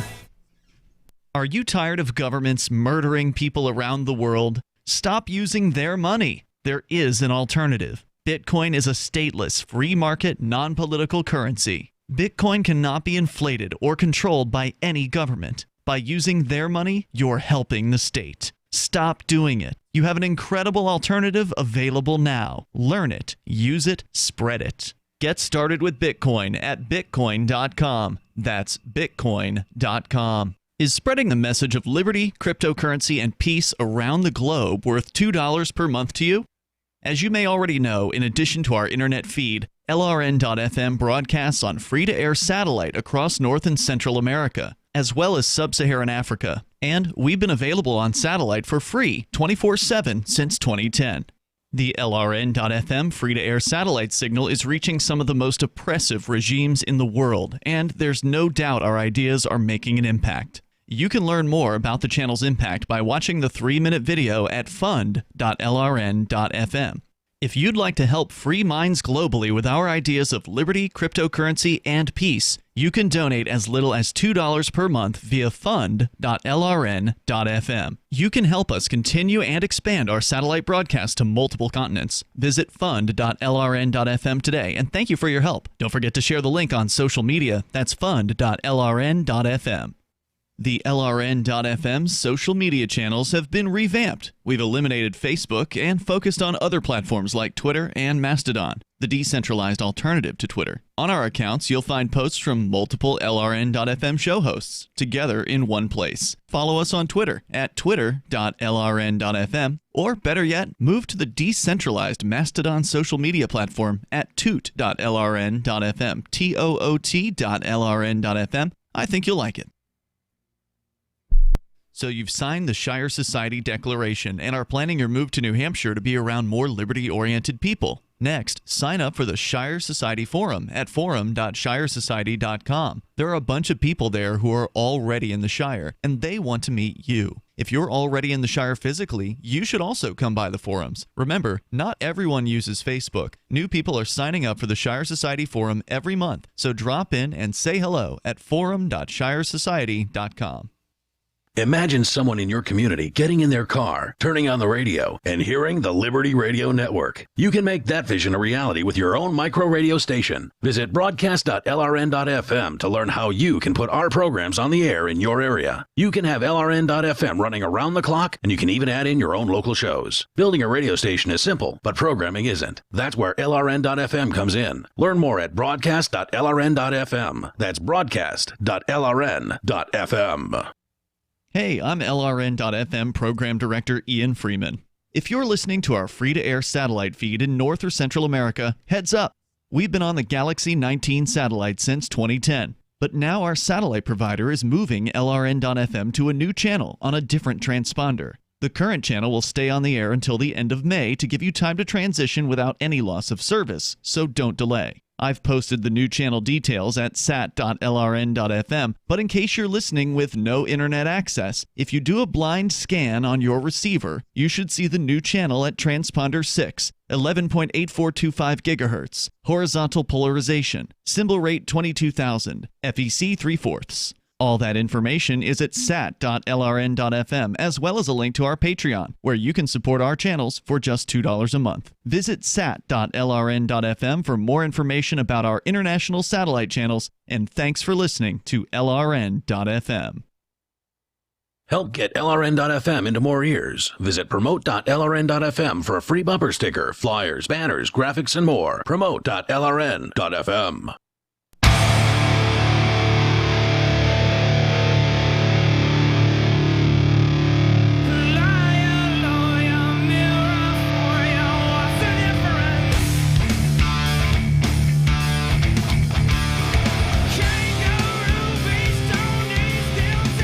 Welcome back. This is the Call to Freedom. Maybe you listen regularly to the show and you've been wondering how you can help and show your support. Well, social media shares certainly go a long way, and we would love some of that. But so does cash, and you can do that using Patreon at patreon.com/call-to-freedom. Our wonderful patrons there are currently helping to keep the show up and running, including the podcast at calltofreedomlive.podbean.com. Because strangely, they charge for that. They do. Well, technically they don't, but they, considering how many podcasts we do and the size of those podcasts, we would very quickly hit their 100 megabyte a month upload limit if we weren't paying for it. Yeah, we're past the free tier. And we also get to customize the look and feel of the page and all of that. There's lots of little perks in it that are really necessary for what we're trying to do here. And you can find that at calltofreedomlive.podbean.com. And we can't thank them enough for showing their support of our efforts by helping to ensure that our efforts are ongoing. And what's more, that's patreon.com/call-to-freedom if you would like to check it out. There are, I think, 5 tiers, maybe 4 tiers of support that are available. You can donate as little as $1 per month, and you can still be a mention sponsor of the show when there's actually stuff sponsored by the patrons to talk about. There actually is libertarian drama. Holy crap, I almost forgot all about it. So there is this random dude named Benjamin Leader who fancies himself as running for president, right? I've never heard of the guy. No, he's a nobody. There are currently about 20 libertarians running for the office of president. In the Libertarian Party? In the Libertarian Party. There's about 20. That's why I never heard of him. One of them has been convicted of murder for hire. Oh, my. That is the... How did... Well, before we get into all that, I want to say this drama is brought to you by Jonathan Dunker, our $15 a month patron over at patreon.com/call-to-freedom. And that's who is bringing this to you. Again, that's Jonathan Dunker. We appreciate it, dude. Thank you. So Benjamin Leader is running for president. And he's one of those people who is constantly trying to meme himself, right? He has like 3 stock photos of himself, and he's always putting his own quotes on them and always posting them to Facebook, which is one of the most desperate appeals for attention that I've ever seen from a person. I've had other people, use my picture and put my text there and upload it, and I've shared it because I'm like, oh, cool, I like that. But I have never created one of those myself. I think that's arrogant, and I think that exemplifies narcissistic personality disorder, or at the very least, it makes him an attention whore. If you were saying something really interesting that people wanted to meme you with, they would do so. So that's what he does, right? He tries to meme himself. Yeah, you'll go viral when you deserve to go viral, not before. Well, he won't ever deserve to go viral. So apparently, we are. Well, I'm an anarchist, but technically, yes, I'm a libertarian. I'm an anarchist of the non-aggression principles creation, I suppose. So yes, we are libertarians. I am not a member of the dumpster fire that is the Libertarian Party, but I am a small L libertarian. So he has decided that Vermin Supreme is a terrible person. Vermin Supreme wants to give everyone free ponies. How are you going to pay for that? Well, apparently, during the 90s, Vermin Supreme headed up a church of euthanasia. Oh, okay. Which was satirical, but apparently it did lead to 14 people committing suicide, which Benjamin finds to just be this massive problem, and he has on 3 occasions now refused to answer my direct question about why he thinks suicide is bad. Okay, why is suicide bad? I don't know. He won't answer. All he'll say is, they told people how to use helium to kill themselves. I was like, so will I.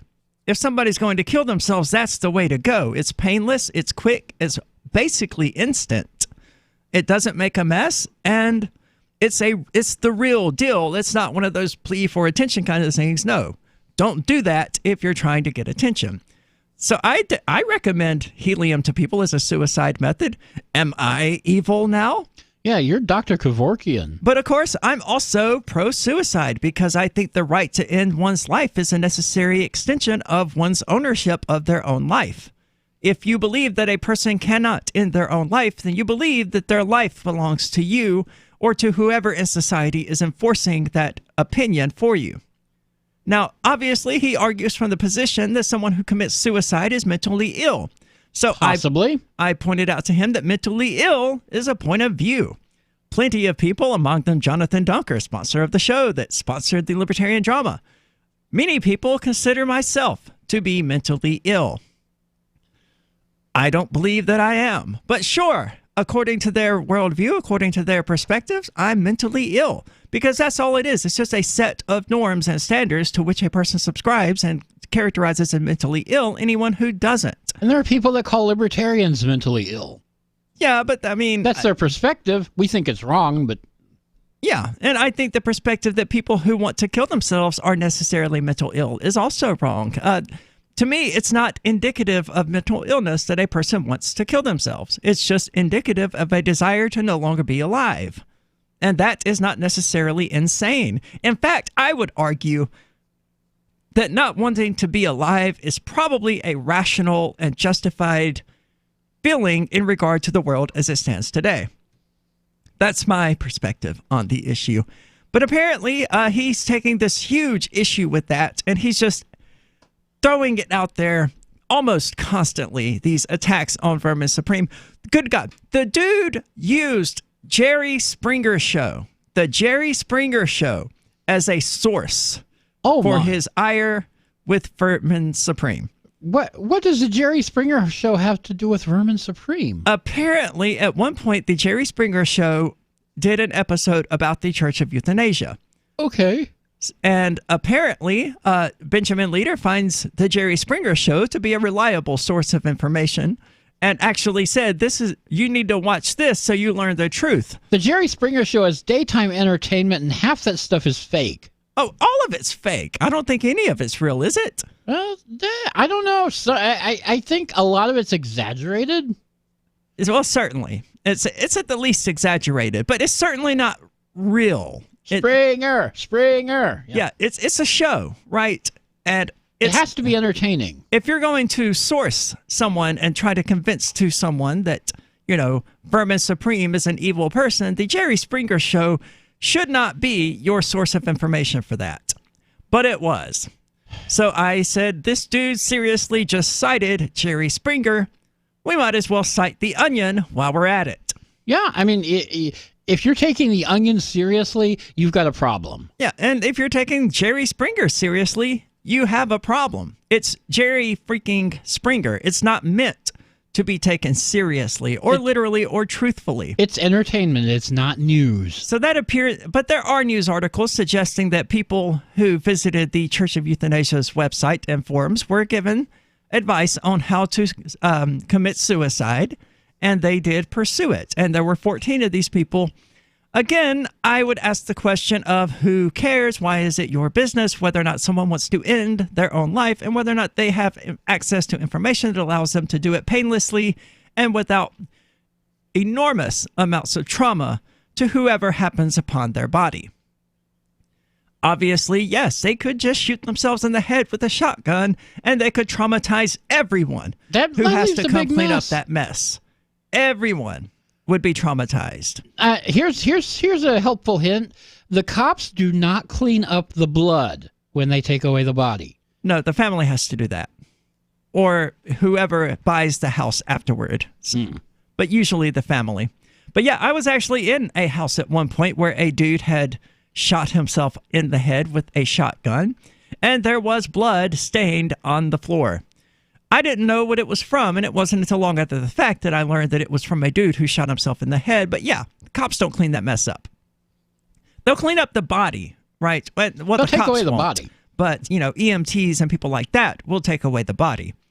But it's still going to be traumatizing for them. They are traumatized. They have traumatizing jobs. I'm not going to say that they don't. When they come across vehicle accidents and they see people maimed and contorted into unnatural shapes and broken spines and all of that, it's traumatic. I can't imagine how traumatic it is to see that on a somewhat regular occasion. So helium, as a method of suicide, does not create any of those side effects. You appear to just be sleeping. Because you were sleeping, you passed out almost immediately the moment you breathed in that helium and were unable to breathe in oxygen, but it didn't cause you to panic because there was no CO2 for you to breathe in, and it's that causes people to panic. You ended up passing out and you fell asleep and you died. Well, it's been the Call to Freedom. Free Talk Live is coming up next. A job applicant totally nails an interview with the person who will make his life a living hell for the next 5 years. And adjusting several sliders on a recording studio's mixing console pays off big time. This is the Onion Week in Review. This week, a study published by researchers